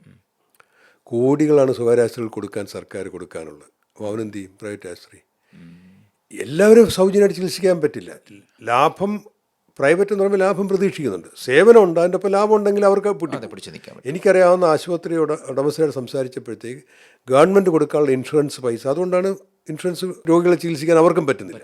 മാത്രമല്ല അടിയന്തര ചികിത്സ കൊടുക്കാൻ പറഞ്ഞവർക്ക് ഓരോ ആശുപത്രിയും കോടികളുണ്ട്. അപ്പോൾ ആശുപത്രി പൂട്ടിപ്പോവും. അപ്പോൾ അവരെന്ത് ചെയ്യും? ഇവിടെ പറ്റില്ല, നമ്മൾ അടുത്ത ആശുപത്രിയിലേക്ക് വിടും. അപ്പോൾ ഞാനതാണ് ഗവൺമെൻറ് നിയന്ത്രണം മാത്രമല്ല, ഗവൺമെൻറ് സപ്പോർട്ടും വേണം. ഒരു സ്റ്റുവർഡ്ഷിപ്പാണ് വേണ്ടത്. സ്വകാര്യ മേഖല കണ്ണൂരിട്ട് വിരട്ടുകയല്ല, അവർ തുറന്നു വിടുകയല്ല, ഇത് ചേർന്നിട്ട്. അതാണ് ഞാൻ പറഞ്ഞത്, എന്തുകൊണ്ടാണ് നാട്ടിൽ ഭദ്രമായിട്ടല്ല ഏറ്റവും നന്നായിട്ട് സ്വകാര്യ ബസ് സർവീസും ഓട്ടോറിക്ഷയും ടാക്സി ഓടുന്നല്ലോ. അവരെ നിയന്ത്രിക്കുന്നത് അല്ലെങ്കിൽ അവരെ റേറ്റ് തീരുമാനിക്കുന്ന ഗവൺമെൻറ്റാണ്. അപ്പോൾ ഇത് ആരോഗ്യരംഗത്ത് സംഭവിച്ചിട്ടില്ല. ഇതിനകത്തൊരു ചർച്ചയെ നടന്നിട്ട് അതിന് തുടക്കം കുറിച്ചിട്ടില്ല, ഒന്നും സംഭവിച്ചിട്ടില്ല. എന്താണ് IMAയും ഗവൺമെൻറ്റായിട്ട് തർക്കങ്ങളല്ലാതെ. ഞാൻ പറഞ്ഞത് ഒരു IMAയുടെ ഒരുപാട് സ്ഥാനത്ത് നിന്ന ഒരാളാണ്, അതിന് ഒരു പ്രധാനപ്പെട്ട ഒരാളാണ് കേരളത്തിൽ. ഗവൺമെൻറ്റിൻ്റെ സൈഡിൽ നിന്ന് പറയുന്ന പോലെ IMA പറയുന്ന ആരോഗ്യ ഡോക്ടർമാരുടെ ഒരു അവസ്ഥയാണ്. ഒന്ന് ആലോചിച്ച് നോക്കിയാൽ മതി. ഇപ്പോൾ എവിടെയെങ്കിലും ഒറ്റ ഡോക്ടർ നടന്ന ചെറിയ ക്ലിനിക്കുകൾ നടക്കുന്നുണ്ടോ? ഇല്ല, എല്ലാം പൂട്ടിപ്പോയി. മറ്റേ ഞാനും ഒറ്റയ്ക്ക് ഒരു ക്ലിനിക്ക് നടത്തിയ ആളാണ്. എനിക്ക് അവിടുത്തെ പ്രദേശത്തിന് നിർബന്ധമാണ്. സിറ്റിക്കകത്ത് എന്നെ കൊണ്ട് നാട്ടുകാർ പറഞ്ഞ് ഞാൻ ക്ലിനിക്കുണ്ട്, ഡോക്ടർ ഞങ്ങൾക്കൊരു ആശുപത്രി വേണം അവിടെ. അത്തരം ആശുപത്രികളൊക്കെ കോർപ്പറേറ്റ് ഭീമന്മാർ വിഴുങ്ങി കഴിഞ്ഞു. ഈ കോർപ്പറേറ്റ് ഭീമന്മാരെ വിദേശ കമ്പനികളും വന്ന് വിഴുങ്ങി കഴിഞ്ഞു. അപ്പോൾ സാധാരണക്കാരന് ചികിത്സ കിട്ടാനുള്ള സൗകര്യങ്ങൾ കുറഞ്ഞു വരികയാണ്.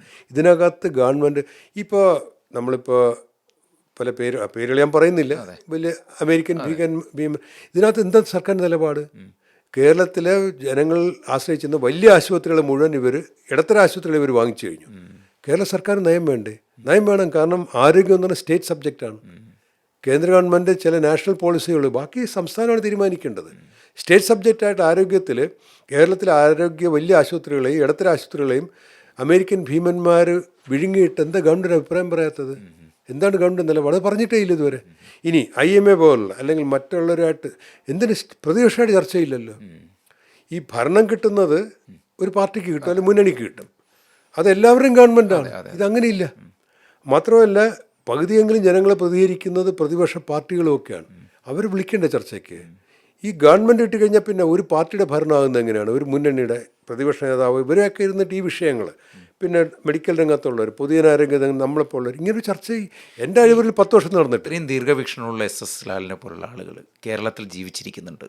എൻ്റെ കഴിവ് എടുത്തോളൂ എന്നാണ്. കാരണം എനിക്കറിയാം, ഞാൻ ഇന്ന് സംസാരിച്ചപ്പോൾ തന്നെ മനസ്സിലായി. കാരണം സർവ്വസന്നദ്ധനായിട്ട് നിൽക്കുന്ന ഒരാൾ ഒരു കോൺഗ്രസ്സുകാരനായി പോയതുകൊണ്ട് അങ്ങയുടെ കഴിവുകളെ കേരളം വേണ്ടത്ര ഉപയോഗിച്ചിട്ടില്ല എന്ന് ഞാൻ പറഞ്ഞാൽ നിഷേധിക്കുന്നത് മാത്രമല്ല, എനിക്ക് വ്യക്തിപരമായ നഷ്ടത്തേക്കാൾ സംസ്ഥാന നഷ്ടമുണ്ട്. ഇപ്പം നഷ്ടം എന്നെപ്പോലെ പലരും ഉണ്ടാകാം. പക്ഷെ ഞങ്ങളുടെ എന്നറിയാം, ഇപ്പം എന്നെപ്പോലെ ഒരാൾ, എനിക്ക് വിദേശ രാജ്യങ്ങൾ എവിടെ വേണമെങ്കിലും സിറ്റിസൺഷിപ്പ് കിട്ടുകയാണ്. ഞാനത് ഉപേക്ഷിച്ച് ഇവിടെ വന്ന് നിൽക്കുന്ന ഒരാളാണ്.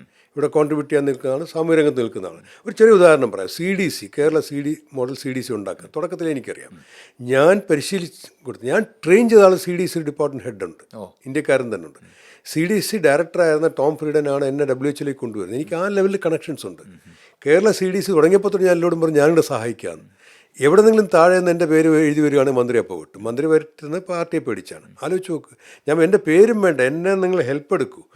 ഈ പൊതുജനാരോഗ്യ ബില്ല് കൊണ്ടുവന്നപ്പോഴത്തേക്ക് എൻ്റെ പേര് VD സതീശൻ എഴുതി കൊടുത്തിട്ട് എൻ്റെ പേര് ഒഴിവാക്കി. അവസാനം ഞാൻ ഫേസ്ബുക്ക് പോസ്റ്റിൽ എഴുതിയപ്പോഴത്തെ എന്നെ ചർച്ചയ്ക്ക് വിളിച്ചു, അവിടുത്തെ കമ്മിറ്റി, സബ്ജക്റ്റ് കമ്മിറ്റിക്ക്. ഞാനും മന്ത്രിയുടെ വാട്സാപ്പ് മെസ്സേജ് ഇടേണ്ടി വന്നു മന്ത്രി അവിടെ നിന്ന് രക്ഷപ്പെടുത്താനായിട്ട്.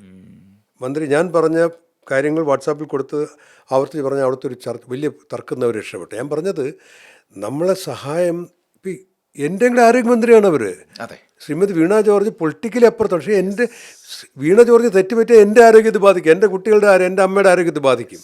ഈ കാഴ്ചപ്പാട് ഇടതുമുന്നണിക്കില്ല, മന്ത്രിക്കുമില്ല. മന്ത്രിക്ക് പറ്റാത്തതാണ്, അവർ നല്ല സ്ത്രീയാണ്, പക്ഷെ അവരെ പാർട്ടി സമ്മതിക്കുന്നില്ല. എന്നെപ്പോലൊരാൾ ഒരു സ്ഥാപനം നടത്തിക്കൊണ്ട് പോകാനായിട്ട് എല്ലാം ഒരു പാർട്ടി കൊണ്ടുപറ്റും. അതാണ് ഈ ഗവൺമെൻറ് പറ്റിയ പരാജയം. അതാണ്. മറ്റേതെങ്കിലും രാഷ്ട്രീയ പാർട്ടിയിലായിരുന്നെങ്കിൽ എനിക്ക് തോന്നുന്നത് ലാൽ എന്ന് പറയുന്ന വ്യക്തി ഇങ്ങനെ, ഡോക്ടർ ലാൽ എന്ന് പറയുന്ന വ്യക്തി ഇങ്ങനെയൊന്നും ആയിരുന്നില്ല കേരളത്തിന് സംഭാവന ചെയ്യാൻ. കോൺഗ്രസ്സുകാരനായതിൻ്റെ ഇതുണ്ട് എന്ന് പറഞ്ഞാൽ അവർ കോൺഗ്രസ് കഴിക്കുമ്പോൾ തിരിച്ചാണ്. UDFൻ്റെ ഹെൽത്ത് പോളിസി ഉണ്ടാക്കിയത് പഴയ CPM നേതാക്കന്മാരാണ്, ഡോക്ടർമാരാണ്. പക്ഷെ ഇവിടെ വരുമ്പോൾ അങ്ങനെ കംപ്ലീറ്റ് സ്ക്രീനിങ് ആണ്.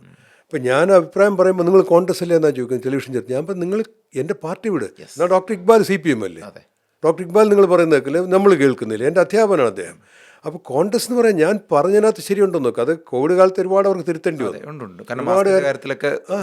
മാസ്കിൻ്റെ കാര്യത്തിൽ ഞാനാണ് വഴക്കുണ്ടാക്കി മാസ്ക് ഇടിക്കുന്നത്, ICMR WHO പറയുന്നതിന് മുമ്പ്. പക്ഷേ കോൺഗ്രസ്സുകാരെന്ന് പറഞ്ഞ് അനാവശ്യമായിട്ട് തീർക്കുകയും ചെയ്യും, നമ്മൾ പറഞ്ഞ് തള്ളിക്കളയും. അതങ്ങനെ നഷ്ടം എനിക്കുണ്ടായിട്ടുണ്ട്. അത് നാടിനും കൂടെ ചേർന്നിട്ടുള്ള നഷ്ടമാണ് നമുക്ക്. കാരണം എഴുത്തുകാരൻ, പൊതുജനാരോഗ്യ പ്രവർത്തകൻ, എല്ലാ വിഷയങ്ങളിലും നല്ല ഗ്രാഹ്യമുള്ളൊരു മനുഷ്യനാണ് താങ്കൾ. 10-62 വയസ്സായിട്ട് ഇങ്ങനെ നിൽക്കുന്ന സമയത്ത് ഇനിയിപ്പോൾ കേരളത്തിൻ്റെ ഒരു ആരോഗ്യമന്ത്രി സ്ഥാനത്തേക്ക് അങ്ങേ പരിഗണിക്കുകയാണെങ്കിൽ, കാരണം എനിക്ക് തോന്നുന്നത് ഇങ്ങനെയുള്ള ആളുകളാണ് വേണ്ടത്. സാധാരണ ഇപ്പോൾ BJP അത് കേന്ദ്ര ലെവലിൽ അത് ചെയ്യുന്നുണ്ട്. കാരണം ആ ഫീൽഡിൽ കുറച്ച് ഗ്രാഹ്യം, ഇപ്പം നമുക്ക് ജയശങ്കറിനെ പോലുള്ള ആളുകളെ അറിയാം, എന്തുകൊണ്ടാണ് അവർ ആ മന്ത്രിയായത്, അല്ലേ? അപ്പോൾ ആരോഗ്യരംഗത്ത് ഇങ്ങനെയുള്ള അത്രയും പ്രൊഫഷണലി അറിയുന്ന ആളുകൾ, അങ്ങേപ്പോലുള്ള ആളുകളെ UDF സർക്കാർ അധികാരത്തിൽ വരികയാണെങ്കിൽ ഒരു ആരോഗ്യമന്ത്രി സ്ഥാനത്തേക്കുള്ള ഒരു സാധ്യത ഞങ്ങളൊക്കെ മുന്നിൽ കാണുന്നുണ്ട്. കാരണം ഞങ്ങളെപ്പോലത്തെ കേരളം നന്നാവണം, കേരളത്തിൻ്റെ ആരോഗ്യരംഗം നന്നാവണം എന്ന് ആഗ്രഹിക്കുന്ന ഞങ്ങളെപ്പോലത്തെ മാധ്യമപ്രവർത്തകർ കാണുന്നുണ്ട്. അങ്ങയുടെ ഒരു അഭിപ്രായം എന്താണ്? അത് UDFും കോൺഗ്രസ് പാർട്ടിയും തീരുമാനിക്കേണ്ട കാര്യമാണ്. പക്ഷേ ഞാൻ പറയുന്നത് അങ്ങനെ നോക്കുകയാണെങ്കിൽ പാർട്ടിയോട് എനിക്ക് അക്കാര്യത്തിൽ വളരെയധികം നന്ദിയുണ്ട്. കഴിഞ്ഞ പ്രാവശ്യം തന്നെ KPC പ്രസിഡന്റ് പറഞ്ഞു UDF വരികയാണെങ്കിൽ ഡോക്ടർ ലാൽ ആരോഗ്യമന്ത്രി ആയിരിക്കുന്നു. ഒരുപാട് ചർച്ചകൾ അതിനെപ്പറ്റി വന്നുവെങ്കിലും പക്ഷെ ഞാൻ പറഞ്ഞു അത് പാർട്ടിയുടെ തീരുമാനമാണ്. പക്ഷെ ഞാൻ പറഞ്ഞത് നമ്മളെപ്പോലുള്ളവരെ ഉപയോഗിക്കാൻ ഏത് പാർട്ടിയിലായാലും ഉപയോഗിക്കാനുള്ള അവസരങ്ങൾ ഉണ്ടാകണം. പ്രതിപക്ഷത്തിരിക്കുന്നത് തടസ്സപ്പെടുത്തുകയും ചെയ്യരുത്, നമ്മളെപ്പോലുള്ളവരുടെ അനുഭവങ്ങൾ. അപ്പോൾ അതില്ലാതെ പോകുന്നത് കഷ്ടമാണ്. പക്ഷേ ബാക്കിയൊക്കെ പാർട്ടി തീരുമാനിക്കണം. പക്ഷേ പാർട്ടി എനിക്ക് ഒരുപാട് ഉത്തരവാദിത്തങ്ങൾ തന്നിട്ടുണ്ട്. ഇപ്പോൾ പ്രൊഫഷണൽ കോൺഗ്രസിൻ്റെ സംസ്ഥാന പ്രസിഡന്റ്, ഇപ്പോൾ ദേശീയ നേതൃത്വം, ദേശീയ തലത്തിൽ ഞാൻ എൻ്റെ ഹെൽത്തിൻ്റെ ഹെഡാണ്. അതിൻ്റെ പ്രവർത്തനം എങ്ങനെയൊക്കെയാണ് പോകുന്നത്? ഇപ്പോൾ അതും വളരെ സജീവമായൊരു സംഘടനയാണ്. കേരളമായിരുന്ന ഏറ്റവും വലിയ ചാപ്റ്റർ ഞാൻ പ്രസിഡൻ്റ് ആയിരുന്നപ്പോഴത്തെ ഇന്ത്യയിലേക്ക്. പക്ഷേ ഈ പറഞ്ഞതുപോലെ ഈ അപ്പുറത്ത് നിൽക്കുന്ന BJP CPM അതിൻ്റെ പ്രശ്നമുണ്ട്. ഇപ്പോൾ എൻ്റെ കൂടെ കേസിലുണ്ടായിരുന്ന ഡോക്ടർമാർക്ക് പോലും അല്ലാതെ എൻ്റെ പേര് വയ്ക്കേണ്ട എന്നൊരു ഭയമുണ്ട്. അത് ഗവൺമെൻറ്റിൽ വർക്ക് ചെയ്യുന്നവർക്കുണ്ട്, പ്രൈവറ്റ് വർക്ക് ചെയ്യുന്നവരുണ്ട്. ആ ഒരു പ്രശ്നമുണ്ട്. പക്ഷേ UDFൻ്റെ ഹെൽത്ത് കമ്മീഷൻ ചെയർമാനാക്കി തന്നെ അത് UDF എന്നെ ശരിക്കും ഉപയോഗിച്ചു എന്നുള്ളതാണ്. ഇപ്പോൾ ആരോഗ്യരംഗത്ത് ഒരുപാട് പ്രശ്നങ്ങളുള്ളതുകൊണ്ട് ഒരു ഹെൽത്ത് കമ്മീഷൻ ഉണ്ടാക്കിയിട്ട് എന്നെ ചെയറാക്കി. CPM ഒരു ഇത്തരത്തിലുള്ള ഒരു ആവശ്യത്തിന് വിളിച്ചു കഴിഞ്ഞാൽ അങ്ങ് പോകും. അതായത് കൈരളിയിൽ ചർച്ചയിൽ വരാറുണ്ടല്ലോ, കൈരളി ചാനലിലും ജനത്തിലൊക്കെ ആരോഗ്യരംഗത്ത് ആര് വിളിച്ചാലും രഹസ്യമായിട്ട് എൻ്റെ അടുത്ത് ഒരുപാട് ഉപദേശം എടുക്കുന്നുണ്ട്. ഞാൻ ഡോക്ടർമാർ ആരോഗ്യവകുപ്പിൽ വളരെ ഉന്നത തലങ്ങളിലിരിക്കുന്ന ഉദ്യോഗസ്ഥരെന്നെ വിളിക്കും. ലാൽ ഈ പ്രശ്നം എങ്ങനെ പരിഹരിക്കണമെന്ന് ചോദിക്കാൻ. അതിനകത്ത് വിഷമമില്ല, കാരണം അതിനകത്ത് പാർട്ടി പറയണ്ട. പക്ഷെ പാർട്ടിക്ക് പരസ്യമായിട്ട് ഉപയോഗിക്കുമായിരുന്നു. അത് ഞാൻ പെട്ടെന്ന് പറയാം. ശൈല ടീച്ചറും ശ്രീമതി ടീച്ചറും പറഞ്ഞിട്ടുണ്ട്, ചർച്ചയിൽ തന്നെ ഉണ്ട്. ഡോക്ടർ ലാൽ ഒരു പരസ്യമായിട്ട് പ്രഖ്യാപിച്ചിട്ടുണ്ട്, വാർത്തകളും വന്നിട്ടുണ്ട്. ഡോക്ടർ ലാൽ രാഷ്ട്രീയം നോക്കാതെ ഞങ്ങൾ മന്ത്രിമാരായിരുന്ന പിന്തുണയ്ക്കുമായിരുന്നു. ഡോക്ടർ ലാലിനോട് ഞങ്ങൾക്ക് അതിനകത്ത് കടപ്പാടുണ്ടെന്ന് ഇവർ പരസ്യമായി പറഞ്ഞിട്ടുണ്ട്. പക്ഷേ കോവിഡ് സമയത്ത് ശൈല ടീച്ചറിന് ഒരു നിർദ്ദേശം പോയി, ഒരു സൂം മീറ്റിങ്ങിൽ മെഡിക്കൽ കോളേജിലേക്ക് ഉദ്യോഗസ്ഥർ ഇരിക്കുന്നിടത്ത് കോവിഡ് ഉള്ളവർക്ക് മറ്റെന്തെങ്കിലും അസുഖം ഉണ്ടെങ്കിൽ അത് രേഖപ്പെടുത്തണമെന്ന് പറഞ്ഞു. സൂം കോളിൽ പറഞ്ഞാണ്, അതിന് തെളിവുണ്ട്. എൻ്റെ കൂടെ പഠിച്ചൊരു സൂപ്രണ്ട് എന്നെ വിളിച്ച് ചോദിച്ചു, ലാൽ ഇതെങ്ങനെയാണ് ചെയ്യേണ്ടതെന്ന്. ഞാൻ പറയും ചെയ്യരുത്, അത് നിയമവിരുദ്ധമാണ്. അപ്പോൾ എന്നോട് പറഞ്ഞ വരി ഇങ്ങനെയാണ്, ചെയ്യണോ വേണ്ടതെന്നറിയാൻ അത് മന്ത്രി പറഞ്ഞിട്ട് ഇതെങ്ങനെ ചെയ്യണമെന്ന് പറഞ്ഞാന്ന് പറഞ്ഞു. ഇത് പിറ്റേ ദിവസം മനോരമ പത്രത്തിൽ വാർത്ത വന്നു. അപ്പോൾ കൈരളിയിൽ എല്ലാ ദിവസവും എന്നെ ചർച്ചയ്ക്ക് വിളിക്കുന്നുണ്ട്. ഞാൻ കോവിഡിൻ്റെ കാര്യം രാഷ്ട്രീയം പറയില്ലായിരുന്നു. അപ്പോൾ അല്ല, എനിക്ക് ഓർമ്മയുണ്ട് താങ്കൾ തന്നെ ഒരു സ്റ്റേറ്റ്മെന്റ് നടത്തിയിട്ടുണ്ടായിരുന്നു, രാഷ്ട്രീയം പറയില്ല ഞാൻ കോവിഡ് സമയത്ത് പല പറയാൻ പാടില്ല. ചാനലുകളും ഞാൻ ഏഷ്യാനെറ്റാണ് ആദ്യത്തെ ചർച്ച, അന്ന് ഞാൻ അമേരിക്കയിലാണ് തിരിച്ചു വന്നിട്ട്. അതെ അതെ ഒരു 11 മിനിറ്റ് ഞാനാണ് ഇതിനെപ്പറ്റി ഏഷ്യാൻ്റെ വിനു വി ജോണിനോട് ഇപ്പോൾ സംസാരിക്കുന്നത്. അത് കഴിഞ്ഞപ്പോൾ ശ്രീ എ കെ ആനെ വിളിച്ചിട്ട് എന്നോട് പറഞ്ഞില്ല, അത് നന്നായി, ഇങ്ങനെ ചെയ്യാം, രാഷ്ട്രീയം പറയുകയും ചെയ്തിരുന്നു പറഞ്ഞു. എ കെ ആനെയാണ് എന്നോട് പറഞ്ഞത്, ഞാൻ അങ്ങനെയാണ് ചെയ്തത്. ഉമ്മൻചാണ്ടി എന്നെ വിളിച്ചിട്ടും പറഞ്ഞത് ഗവൺമെൻറ്റിനെ കൊണ്ട് പറ്റുന്ന കാര്യങ്ങളാലും പറയാവുന്ന. ഞാനന്ന് അമേരിക്കയിൽ WHO ബന്ധമുണ്ട്, ഞാനാണ് കൂടുതൽ വിവരങ്ങൾ അറിയുന്നത്. ഗവൺമെൻറ്റിനെ കൊണ്ട് ഒക്കുന്ന കാര്യങ്ങളാലും പറഞ്ഞു തരാവുള്ളൂ എന്ന് പറയുമായിരുന്നു. അപ്പോൾ പക്ഷേ ഈ ചർച്ചയിൽ വന്നപ്പോൾ ഞാൻ പറഞ്ഞതുമല്ല, കൈരളിയിലാണ് ചർച്ച, വളരെ പോസിറ്റീവായിട്ട് വേണം. ഇപ്പോൾ ഈ അവതാരൻ കയറി ചോദിച്ചു, ഡോക്ടർ ലാൽ ഇങ്ങനെ മനോരമയിൽ വാർത്ത വന്നല്ലോ, ഈ അസുഖങ്ങൾ വേറെ എന്തെങ്കിലും ഉണ്ടെങ്കിൽ അതിൻ്റെ പേര് എഴുതണമെന്ന് മന്ത്രി. ഞാൻ പറയാം യാഥാർത്ഥ്യമാണ്, എനിക്കും അറിയാമെന്ന് പറഞ്ഞു. പെട്ടെന്ന് മന്ത്രിക്കും കൺട്രോൾ പോയി, ഡോക്ടർ ലാലും ഇങ്ങനെ തുടങ്ങിയോ, നിങ്ങൾ കോൺഗ്രസ്സുകാരനെ പോലെ ഇങ്ങനെ പറഞ്ഞു. ഞാൻ കോൺഗ്രസ്സുകാരനെ, അതിൻ്റെ തർക്കം. അപ്പോൾ അങ്ങനെയാണ് പിറ്റേ ദിവസം തൊട്ട് എന്നെ ജനവിരുദ്ധനായിട്ടും സർക്കാർ വിരുദ്ധനായിട്ടും കേരള വിരുദ്ധനായിട്ടൊക്കെ ഓർമ്മയുണ്ട്. സോഷ്യൽ മീഡിയയിൽ അങ്ങനെയാണ് ഭയങ്കരമായി ചിത്രീകരിച്ചു തുടങ്ങിയത്. എന്തൊരു ദ്രോഹമാണെന്ന്. ആ ദിവസം വരെ നോക്കിയാൽ കലണ്ടർ നോക്കിയാൽ ആ ദിവസം വരെ ആ നിമിഷം വരെ മന്ത്രി എന്നെ അഭിനന്ദിക്കുകയാണ്. ഞാൻ പറഞ്ഞ് ഇത് ഇടത് കോവിഡും CPM കോവിഡ്, കോൺഗ്രസ് കോവിഡ് ഒന്നുമില്ല, ഒറ്റ കോവിഡ്. എൻ്റെ അമ്മ കോവിഡ് ഒന്ന് മരിച്ച ആളാണ്. അപ്പോൾ എൻ്റെ അമ്മ മരിക്കാതിരിക്കാനുള്ള ശ്രമമാണ് ഞാൻ നടത്തിയത്. അപ്പോൾ ഗവൺമെൻറ്റിൻ്റെ നയങ്ങൾ തെറ്റിപ്പോകുമ്പോൾ ഞാൻ പറഞ്ഞു കൊടുത്തില്ലെങ്കിൽ എന്നെയും ബാധിക്കും, എല്ലാവരെയും ബാധിക്കും. അത് പറഞ്ഞപ്പോഴത്തേക്ക് കൈരളിക്കാർ ഇങ്ങോട്ട് എൻ്റെ നാവിലിട്ട് കുത്തി. ഞാൻ അതുവരെ ഞാൻ പറഞ്ഞില്ല അത്. കാരണം ഞാൻ വിചാരിച്ചു ഒരു പൊളിറ്റിക്കലായിട്ട് എനിക്ക് അഡ്വാൻറ്റേജ് ആണെങ്കിൽ പോലും അതവിടെ പറയണ്ടെന്ന് വിചാരിച്ചു. അത് നമ്മൾ അസുഖം വരുമ്പോൾ ഗവൺമെൻറ്റും പ്രതിപക്ഷമൊക്കെ ഒരുമിച്ച് നിൽക്കേണ്ട സമയം. അതുകൊണ്ട് ഞാൻ പറഞ്ഞില്ല. പക്ഷെ ചോദിച്ചപ്പോൾ ഞാൻ പറഞ്ഞത് യാഥാർത്ഥ്യമാണ്, എനിക്കറിയാമെന്ന് പറഞ്ഞു. അപ്പോൾ അങ്ങനെയാണ് എന്നെ ഒരു മുദ്രകുത്തി മാറ്റുക. അതിനകത്ത് എനിക്ക് വ്യക്തിപരമായിട്ട് നഷ്ടമുണ്ടെന്ന് എനിക്കറിയാം. കാരണം പലരും വിചാരിക്കും ഞാനെന്തോ മോശം ഡോക്ടറാണ്, അല്ലെങ്കിൽ സർക്കാരിനെ മറിക്കാൻ തന്നെ ഡോക്ടറാണ്. സർക്കാരിനെതിരായിട്ടുള്ള കാര്യങ്ങൾ ഞാൻ പറയും പൊളിറ്റിക്കലായിട്ട്, പക്ഷേ സർക്കാരിനെ ഞാൻ ചതിക്കില്ല, എൻ്റെ കൂടെ സർക്കാരാണ്. അപ്പോൾ അതൊരു ബോധ്യമാണ് താങ്കളെ വ്യത്യസ്തനാക്കുന്നത്. ഇനിയിപ്പോൾ UDF ഒരു സാധ്യത, കാരണം കേരളത്തിൽ എനിക്ക് തോന്നുന്നു കുറച്ച് മുമ്പ് വരെ, ഈ തദ്ദേശ തെരഞ്ഞെടുപ്പിന് മുമ്പ് വരെ വളരെ അലസമായി കിടന്ന ഒരു കോൺഗ്രസ് UDF ഇപ്പോൾ വളരെ സജീവമായിട്ടുണ്ട്. കാരണം വലിയ ആത്മവിശ്വാസമാണ് കിട്ടിയത്. 500-ലധികം പഞ്ചായത്തുകൾ കിട്ടുക എന്ന് പറഞ്ഞാൽ അത് വലിയൊരു നേട്ടമാണ് UDF-ന്. ആ UDF ഒരു സാധ്യത, അല്ലെങ്കിൽ ഒരു മന്ത്രിസഭയിലേക്ക് അല്ലെങ്കിൽ ഒരു ഭരണത്തിലേക്ക് വരാനുള്ള സാധ്യത എത്രമാത്രമുണ്ട്? എന്താണ് ചെയ്യേണ്ട ഒരു ഹോംവർക്ക്? വളരെ കൂടുതലാണ് സാധ്യത. ഞാൻ ഈ ടിപ്പിക്കൽ കോൺഗ്രസ്സുകാരൻ്റെ വേഷത്തിലൊന്നും അല്ല പറയുന്നത്. അപ്പോൾ ഞാൻ അറിയാവുന്ന പല ചർച്ചകളും ചുറ്റുമൊക്കെ ഞാൻ ബസ്സിലും ട്രെയിനിലൊക്കെ ശ്രദ്ധിക്കാറുണ്ട്. ജനങ്ങൾക്കൊരു വിരോധമുണ്ട് LDF ഗവൺമെൻറ്റിനെതിരെ. അതിന് കാരണങ്ങൾ അവർ തന്നെ ഉണ്ടാക്കിയാണ്. ഏറ്റവും അവസാനം ഈ ശബരിമല വിഷയമാണ്. അപ്പോൾ അത് CPM സമ്മതിക്കുന്നില്ലെങ്കിലും ഞാൻ പറയുന്നുണ്ട്, എൻ്റെ അടുത്ത സുഹൃത്തുക്കളോട് ഞാൻ പറയുന്നുണ്ട്, ഒരു സൈലൻ്റ്, ഒരു നിശബ്ദ വിപ്ലവം കേരളത്തിൽ നടക്കുന്നുണ്ട്. എനിക്കറിയാവുന്ന കുടുംബാംഗങ്ങൾ, ഫാമിലി മെമ്പേഴ്സ്, ഫ്രണ്ട്സൊക്കെ പലരും CPM വിട്ടു, അല്ലെങ്കിൽ മാറി നിന്നു. അപ്പോൾ ആ ഒരു പ്രശ്നമുണ്ട്. UDF-ൻ്റെ ഈ പറഞ്ഞ പോലെ ആലോചിച്ചു, കഴിഞ്ഞ 5 വർഷം ഒരു ഹർത്താൽ നടത്തിയിട്ടില്ല. അത് ശ്രീ എ കെ ആന്റണി പണ്ട് മാതൃക കാണിച്ചിട്ടുണ്ട്. പ്രതിപക്ഷം എന്ന് പറഞ്ഞാൽ അസംബ്ലി തകർക്കുക, അല്ലെങ്കിൽ കസേര വലിച്ച് കമ്പ്യൂട്ടർ അടിച്ച് പൊട്ടിക്കുക, അല്ലെങ്കിൽ സെക്രട്ടേറിയറ്റിൻ്റെ മുന്നിൽ ബോംബ് എറിയുന്നത്, അതല്ല പ്രതിപക്ഷ പ്രവർത്തനം. ഒരു പോലീസ് വാൻ UDF നശിപ്പിച്ചാൽ എൻ്റെ കൂടെ പോലീസ് വാനാണ്, എൻ്റെ നികുതി പണമാണ്, എൻ്റെ പണമാണ് നാട്ടിലെ KSRTC ബസ്സും പോലീസ് വാനും ഒക്കെ. ഇത് കത്തിക്കാത്തതിന് അത് UDF ശക്തമായി പ്രതികരിക്കുന്നില്ല എന്ന് പറയുന്നത് ഇതിൻ്റെ പേരിലാണെങ്കിൽ അത് തന്നെയാണ് ശരി. VD സതീശൻ നയിച്ചതും അങ്ങനെ തന്നെയാണ്. ഒരു ഹർത്താൽ നടത്താതെ നാടിനെ സംഭിപ്പിക്കുക, എന്നാൽ വിഷയങ്ങൾ പറയുകയും ചെയ്യുക. അപ്പോൾ അതുകൊണ്ട് UDF പറയുന്ന കാര്യങ്ങൾക്ക്, അത് ശ്രീ രമേശ് ചെന്നിത്തലായിരുന്നപ്പോഴും നല്ല പ്രതിപക്ഷ നേതാവായിരുന്നു. അത് കോവിഡ് സമയത്തുണ്ടായ ചില പ്രത്യേക സാഹചര്യത്തിൽ UDF ഭരണം കിട്ടാൻ പോയാണ്. പക്ഷേ ഇപ്പോൾ നമ്മൾ വളരെ ചിട്ടയോടെയാണ്. ഈ പുതിയ പ്രതിപക്ഷ നേതാവായിട്ട് ശ്രീ VD സതീശൻ ജോയിൻ ചെയ്തതിൻ്റെ അന്ന് എന്നോട് പറഞ്ഞ്, ലാൽ ഒരു ഷാഡോ ഹെൽത്ത് മിനിസ്റ്റർ റോൾ എടുക്കണം, ആരോഗ്യരംഗത്ത് നിങ്ങൾ ആ ഉത്തരവാദിത്വം എടുക്കണമെന്ന് വേണേൽ പറയാതിരിക്കാമല്ലോ. അപ്പോൾ 5 വർഷത്തെ 4.25 വർഷത്തെ കാര്യത്തിൽ ആരോഗ്യരംഗത്ത് എനിക്ക് അതുപോലെ ഒരുപാട് രംഗത്ത് 4.25 വർഷത്തെ അങ്ങ് വളരെ സൂക്ഷ്മമായി നിരീക്ഷിച്ചിട്ടുണ്ടോ? സൂക്ഷ്മമായി നിരീക്ഷിക്കുകയും ചെയ്തു. പാർട്ടിക്ക് റിപ്പോർട്ട് കൊടുത്തിട്ടുണ്ട്. ചിലത് ഞാൻ ആരോഗ്യവകുപ്പിൽ തന്നെ പറയും, ചെയ്യരുതെന്ന് പറയും. കാരണം മന്ത്രിയോട് പറയാൻ പറ്റുമെങ്കിൽ ഞാൻ ആരോഗ്യ ഡയറക്ടർമാർക്ക് അല്ലെങ്കിൽ അഡീഷണൽ ഡയറക്ടർമാരോട് പറയും ഇത് അബദ്ധമാണ്. കാരണം എനിക്ക് രാഷ്ട്രീയത്തിലൂടെ നാടിനെ കാണാൻ പറ്റില്ല. അപ്പം ഞാൻ പറയും, കേരളത്തിൻ്റെ ഒരു ആരോഗ്യമന്ത്രി സ്ഥാനത്തേക്കുള്ളൊരു രൂപപ്പെടുത്തൽ അങ്ങയുടെ ഒരു പ്രവർത്തനത്തിലൂടെ അങ്ങിപ്പോഴും നടത്തുന്നുണ്ട്, ഒഫീഷ്യലി അല്ലെങ്കിൽ പോലും. ഇന്ത്യക്ക് പുറത്ത് നിൽക്കുമ്പോഴും ഞാൻ ആരോഗ്യമന്ത്രിമാരും നിരന്തരം. അതുകൊണ്ടാണ് ഈ ശൈല ടീച്ചറും ശ്രീമതി ടീച്ചറുമായിട്ടുള്ള ബന്ധം. കോൺഗ്രസ് ആണെങ്കിൽ പ്രത്യേകിച്ചും ഞാൻ എൻ്റെ കൂടുതൽ ശ്രദ്ധിക്കുമായിരുന്നു അവർ. അപ്പോൾ അത് ചെയ്യുന്നുണ്ട്. അതിപ്പോൾ മന്ത്രിയാകാൻ അവസരം കിട്ടുമില്ലെന്നുള്ള എനിക്കറിയില്ല, പാർട്ടിയെ തീരുമാനിക്കുന്നത്, MLA ആണോ എന്ന് പോലും. പക്ഷേ അവസരം കിട്ടിയാൽ എന്ത് ചെയ്യണമെന്നുള്ളതിനുള്ള തയ്യാറെടുപ്പ് UDF എന്നിലൂടെ ചെയ്തിട്ടുണ്ട്. ഇനി കോൺഗ്രസിനെ തോപ്പിക്കുന്ന കോൺഗ്രസ് തന്നെയാണെന്ന് ഞാൻ പറയും. എപ്പോഴും സംഭവിക്കുന്നത്. കാരണം മുഖ്യമന്ത്രി സ്ഥാനത്തിന് വേണ്ടിയുള്ള അടി, പ്രഖ്യാപനം, അങ്ങനെയുള്ള ചർച്ചകൾ. പക്ഷേ CPM ഒരു കേഡർ പാർട്ടിയാണ്. അതൊരിക്കലും അങ്ങനത്തെ അടികൾ പുറത്ത് കാണാറില്ല സാധാരണയായിട്ട്. ഇത് അവസാനിപ്പിക്കാൻ അവസാനിപ്പിക്കും തോന്നുന്നുണ്ട് അത്തരത്തിലുള്ള ചർച്ചകളും അനാവശ്യമായിട്ടുള്ള കുറേ വിവാദങ്ങളും. നല്ല ചോദ്യമാണ്. പക്ഷേ അതിന് മുമ്പ് വേറെ കാര്യം എനിക്ക് പറഞ്ഞു. ഇതൊരു CPM നെറേറ്റീവാണ്. ഞാനും പറയാറുണ്ടായിരുന്നു. ഞാൻ ഇടയ്ക്ക് വെച്ച് നിർത്തി. ആലോചിച്ച് നോക്കണം, CPM-നെ സംബന്ധിച്ചിടത്തോളം ഒറ്റ മുഖ്യമന്ത്രി കാൻഡിഡേറ്റുകൾ ഇപ്പോഴും പിണറായി എന്ന് പറയുന്നത് മനുഷ്യൻ്റെ കാര്യമാണ്. ഒരാൾക്ക് മാറി നിന്നാൽ പകരാരെന്ന് ഒരാൾ വരാൻ സമ്മതിച്ചിട്ടില്ല.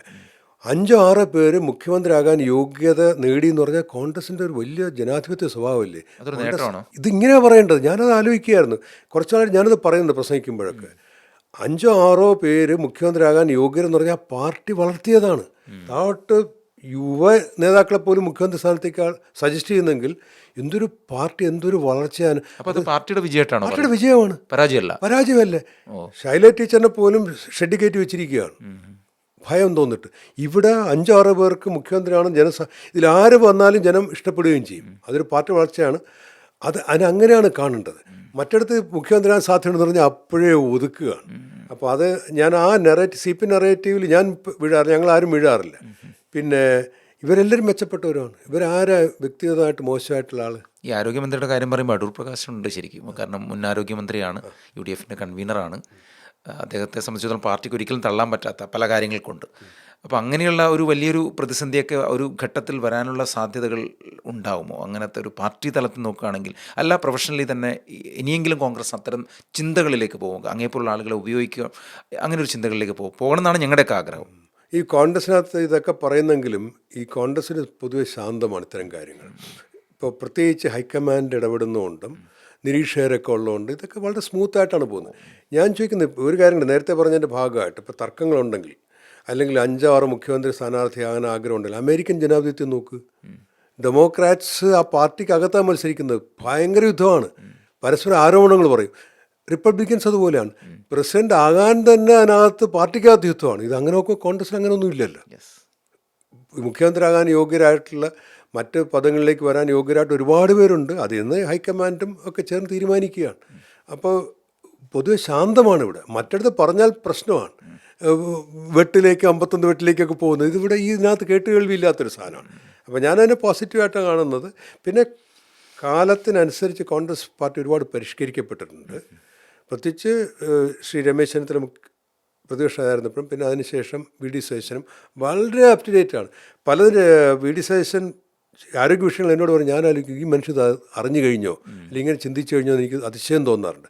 പൊതുവെ പാർട്ടിക്കകത്ത് എല്ലാവരും അങ്ങനെയാണ്. അപ്പോൾ എനിക്ക് തോന്നുന്നു വളരെ ശാന്തമായിരിക്കും.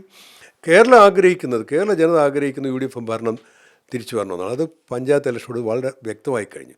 അതൊരു നിശബ്ദ വിപ്ലവമായിരുന്നു. ഇപ്പോൾ ഒരു നിശബ്ദ സുനാമിയാണ് ഞാൻ പ്രതീക്ഷിക്കുന്നത്. അത് രാഷ്ട്രീയം മറിഞ്ഞിട്ട് തന്നെ പറയുകയാണ്. എന്തായാലും ഒരുപാട് സംസാരിക്കാൻ നമുക്കുണ്ട്. കാരണം ഇപ്പം തന്നെ ഒരുപാട് സമയമായത് ഞങ്ങൾ അറിയുന്ന പോലുമില്ല. കാരണം എനിക്ക് ഇനി ഒരുപാട് സംസാരിക്കാം. നമുക്ക് മറ്റൊരു സമയത്ത് കുറച്ചുകൂടി ഡീറ്റെയിൽ ആയിട്ട് സംസാരിക്കണം. എനിക്ക് ഹെൽത്തുമായിട്ട് ബന്ധപ്പെട്ട് സംസാരിക്കണം. ഞാൻ പലതവണ ഈ വാർത്ത തന്നെ ഞാൻ അങ്ങേ ഓൺലൈനിലായാലും ഞാൻ ശ്രമിക്കും. അടുത്ത നാളുകളിൽ നമുക്ക് സംസാരിക്കണം. പ്രവാസികളോട് കേരളത്തെക്കുറിച്ചും ഇവിടെ ദുബായിൽ താമസിക്കുന്നത്, ഇപ്പം ഞാനൊക്കെ 10-15 വർഷമായി ഈ ദുബായിൽ താമസിക്കുന്നത്, ഇവിടുത്തെ ഒരു ഹെൽത്ത്, ഇവിടുത്തെ ഒരു സിസ്റ്റം എന്താണ് അങ്ങേക്ക് അവസാനിപ്പിക്കുന്നത്? ഞാൻ വളരെ ശ്രദ്ധിച്ചിട്ടുള്ളൊരു വിഷയമാണ്. ഒന്ന്, പ്രവാസികൾ നമുക്ക് നാട്ടിനേക്കാൾ ഒരുപാട് സൗകര്യങ്ങളുണ്ട്.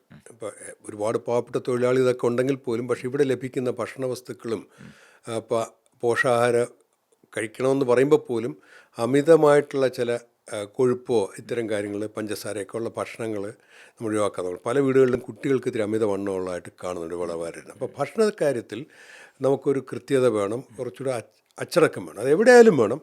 ജനറലൈസ് ചെയ്ത് പറയുകയല്ല, പക്ഷേ എൻ്റെ ഒരു ഒബ്സർവേഷൻ പറയണം. ഭക്ഷണ കാര്യത്തിൽ ഒരു ശ്രദ്ധ വേണം ഇവിടെ. പിന്നെ മാത്രമല്ല ഈ മാനസിക സമ്മർദ്ദങ്ങൾ ഉണ്ട്. ഇപ്പം ഞാനും പ്രവാസിയായിരുന്നു. അപ്പോൾ ചെറിയൊരു കാലത്തിൽ ഞാൻ കുടുംബത്തിൽ നിന്ന് മാറി നിൽപ്പോൾ ഞാൻ മാനസിക സമ്മർദ്ദം അനുഭവിച്ചിട്ടുണ്ട്. അപ്പോൾ അത് തിരിച്ചറിയണം. അത് കുടുംബാംഗങ്ങളും അറിയണം. പ്രവാസിയായിട്ട് നിൽക്കുന്ന ഒരാൾക്ക് വേണ്ടിയിട്ട് സമൂഹം അറിയണം. അപ്പോൾ അതിനുള്ള ഇപ്പോൾ നേരത്തെ പറഞ്ഞു മിസ്സസ് എനിക്ക് സൈക്കോളജിസ്റ്റാണെന്ന് പറഞ്ഞു. അപ്പോൾ നമ്മുടെ നാട്ടിൽ ഇപ്പോഴും സൈക്കോളജിസ്റ്റ് അടുത്ത് പോകുന്നത് അവന് വട്ടായെന്നാണ്. അങ്ങനല്ല, സത്യമാണ്. വട്ടിലേക്ക് പോലും എത്താതിരിക്കാൻ സൈക്കോളജിസ്റ്റുമാരെ ഉപയോഗപ്പെടുത്താം. പക്ഷേ എനിക്കൊന്ന് ഇപ്പോൾ കുറച്ചുകൂടെ ആളുകൾ എളുപ്പമടക്കം വരുന്നുണ്ട്. ആൾക്കാർ കൗൺസിലിംഗ് എന്ന് പറയുന്നത്, കൗൺസിലിംഗ് തെറാപ്പി ആയാലും അതിന് അപ്പോൾ എന്ന് പറഞ്ഞാൽ നമ്മുടെ പ്രശ്നങ്ങൾ, ഇപ്പം നമ്മൾ പറയുന്നത് വിഷാദ രോഗം വന്നു കഴിഞ്ഞാൽ അവൻ ഐസ് യൂണിറ്റ് കിടത്തണം. ആ ഐസ് യൂണിറ്റ് എന്ന് പറഞ്ഞാൽ പൊതുജനങ്ങളാണെന്നാണ് പറയുന്നത്. എന്ന് പറഞ്ഞാൽ വിഷാരോഗത്തിലേക്ക് വരുന്നവരെ ജനങ്ങളുടെ ഇടയിൽ നിർത്തണം. നമ്മൾ വിഷയങ്ങൾ, നമ്മുടെ പ്രശ്നങ്ങൾ മറ്റുള്ളവർ പറയണം. ഇതിൽ പറയോ ഞാൻ എല്ലാ രഹസ്യമായി സൂക്ഷിക്കുന്നത്, അങ്ങനെയല്ല. നമുക്ക് പ്രശ്നങ്ങളുണ്ടെങ്കിൽ വിശ്വസിക്കാവുന്ന ഒരാളോട് പറയണം. അവർക്ക് പരിഹരിക്കാൻ പറ്റിയില്ലെങ്കിൽ കേൾക്കാൻ പറ്റും. പ്രവാസികൾ അനുഭവിക്കുന്ന ഏറ്റവും പ്രധാന മാനസിക സമ്മർദ്ദമുണ്ട്. മനസ്സമ്മർദ്ദം എനിക്കറിയാം. ഞാൻ ഡോക്ടറായിരുന്ന കാലത്തും എനിക്കറിയാം. അവരുടെ ഒരുപാട് അങ്ങൊരു പ്രവാസിയായിരുന്നു വർഷക്കാലം, വളരെ വർഷക്കാലം. അതുകൊണ്ട് ആ മനസ്സ് അങ്ങക്ക് ഉണ്ട്. അപ്പോൾ ഞാൻ ഡോക്ടറായിരുന്നപ്പോഴും എനിക്കറിയാം. പലപ്പോഴും വരുന്ന പ്രവാസിക്ക് മാത്രമേ, പ്രവാസി കുടുംബാംഗങ്ങൾ, ഭാര്യ, കുട്ടികൾ, ഇവരുടെ സമ്മർദ്ദങ്ങൾ. അപ്പോൾ ഇതൊക്കെ നമ്മളൊരു പ്രവാസിക്ക് ഒരുപാട് പരിഗണന അവൻ അർഹിക്കുന്നുണ്ട്. അപ്പോൾ അത് നിങ്ങൾക്ക് അവകാശമുണ്ട്. രണ്ടാമതൊരു കാര്യം, ഞാൻ ഇന്നലെ ഒരു ചർച്ചയിലൊക്കെ ഞാൻ പറയുന്നുണ്ടായിരുന്നു. ഇപ്പോൾ കേരളത്തിൽ 14 ജില്ലയാണ്. ഇവിടെ 20 ലക്ഷത്തിലധികം ജനങ്ങളുടെ ഒരു 15ാമത്തെ ജില്ലയായിട്ട് ഗൾഫിനെ കണക്കാക്കണം. എന്തുകൊണ്ടെന്ന് പറഞ്ഞാൽ ഇവിടെ ചികിത്സ വളരെ കടുത്ത രോഗങ്ങൾ വന്നിട്ട് വലിയ ചിലവുള്ള ചികിത്സ വരുമ്പോൾ ഈ പാവങ്ങളെ എങ്ങനെയെങ്കിലുമൊക്കെ നാട്ടിലെത്തിക്കുകയാണ്. അല്ലെങ്കിൽ ചികിത്സ, തുടർ ചികിത്സയ്ക്ക് പൈസ ഇല്ലാണ്ട്. അപ്പോൾ കേരള ഗവൺമെൻറ് മുൻകൈയെടുത്ത് കേരളത്തിൽ നിന്ന് ഡോക്ടർമാരെ ഇവിടെ ഡെപ്യൂട്ട് ചെയ്ത് ഇവിടെ ആശുപത്രി ഓടിക്കണം. കേരളത്തിൽ മെഡിക്കൽ കോളേജ് 2-3 രൂപ ഇതെടുത്താൽ മതി, ശ്രീത്ര പോലെ. അപ്പോൾ കേരളത്തിൽ ഏറ്റവും നല്ലൊരു മെഡിക്കൽ കോളേജ് തുല്യമായിട്ടൊരു വലിയ സർക്കാർ ആശുപത്രി കേരള ഗവൺമെൻറ് ഓടിക്കണം. കാരണം ഇവിടുത്തെ പണം കൊണ്ട് അവിടെ പാർട്ടി പരിപാടി തൊട്ട് കുടുംബ പരിപാടി വരെ എല്ലാം ഇവിടുത്തെ പണം കൊണ്ടാണ് നടത്തുന്നത്. ഇവിടെ ജീവിക്കുന്നവന് ഇവിടെ റീംബേഴ്സ്മെൻ്റ് ഒന്നുമില്ല. അവിടുത്തെ ചെറിയ ജോലി തൊട്ട് ചീഫ് സെക്രട്ടറിക്ക് വരെ സർക്കാർ കൊടുക്കും ചികിത്സയ്ക്ക്. ഇവിടെയും ജോലി ചെയ്യാൻ, ഇവിടെ സുഖവാസനാരും ഗൾഫിൽ വരുന്നില്ല. ഇവിടെ നിന്ന് ജോലി ചെയ്ത് നാട് നടത്തിക്കുകയാണ്. അപ്പോൾ അവർക്ക് സംവിധാനങ്ങൾ വേറെയും വേണം, ഇൻഷുറൻസ് സംവിധാനങ്ങൾ മെച്ചപ്പെട്ടത് വേണമെന്ന് കൂടാതെ ഇവിടെ അസുഖം വന്നാൽ അവന്, ഇപ്പോൾ ചിലതിന് ഇപ്പോൾ സ്ട്രോക്ക് വരുന്നു, അല്ലെ ഹാർട്ട് അറ്റാക്ക് വരുന്നു, ഈ ഗോൾഡൻ അവേഴ്സിന് ആദ്യത്തെ 2-3 മണിക്കൂർ ഏറ്റവും പ്രധാനമാണ്. അന്നേരം അവന് ചികിത്സ കിട്ടണം. കോവിഡ് സമയത്ത് പോലും ഇവർ പരിഗണന കിട്ടാഞ്ഞിട്ട് ഷാജഹാൻ മാടമ്പാട്ടം ഇവിടുത്തെ ഇന്ത്യൻ കോൺസുൽ ജനറലൊക്കെ എന്നെ വിളിച്ചു, ഞാൻ അമേരിക്കയിലായിരുന്നു. അപ്പോൾ ആ ഒരു പരിഗണന നമ്മുടെ നാട്ടിൽ ഉള്ള പോലെ കിട്ടില്ല. അപ്പോൾ അവന് ഓടി വരാൻ പറ്റുന്ന ഒരു ആശുപത്രി കേരള സർക്കാർ ഒരു പോളിസി ആയിട്ടെടുത്ത് ഇനി വരുന്ന സർക്കാർ ഇതുവരെ ആരും പറയാത്തൊരു കൺസെപ്റ്റാണ് അങ്ങ് മുന്നോട്ട് വെച്ചത്. പ്രവാസികളെ ഇത്രയേറെ സ്നേഹിക്കുന്ന ഒരു ആൾ, അങ്ങേപ്പോലുള്ള ആളുകളാണ് കേരളത്തിൻ്റെ ഭരണസിരാ കേന്ദ്രങ്ങളിൽ എത്തേണ്ടത് എന്നുകൂടി ആശിച്ചു പോവുകയാണ്. കാരണം ഈ ഒരു സമയത്ത് വളരെ നന്ദിയുണ്ട് നമുക്ക് ഈ ഒരു ഇത്രയും നേരം. ഞാനും എൻജോയ് ചെയ്തു കേട്ടോ. നല്ലൊരു ചർച്ച, നല്ല ചോദ്യം, പല ചോദ്യങ്ങൾ നമ്മളെ കൂടുതൽ ചിന്തിപ്പിക്കുകയും ചെയ്യും. അതെ. എന്തായാലും ഒരുപാട് സന്തോഷം. എനിക്ക് നമ്മളിതുവരെ റേഡിയോയിലൂടെയൊക്കെ സംസാരിച്ചതേ ഉള്ളൂ, പക്ഷേ നേരിട്ട് നമുക്ക് ഒരു ബന്ധം കൂടുതൽ ഊഷ്മളമാക്കാൻ കഴിഞ്ഞതിൽ വലിയ സന്തോഷമുണ്ട്. സന്തോഷം. ഇനി ഒരിക്കൽ കൂടി നമുക്ക് ഇതുപോലുള്ള സംസാരങ്ങളിലേക്ക് എത്താം. Thank you so much.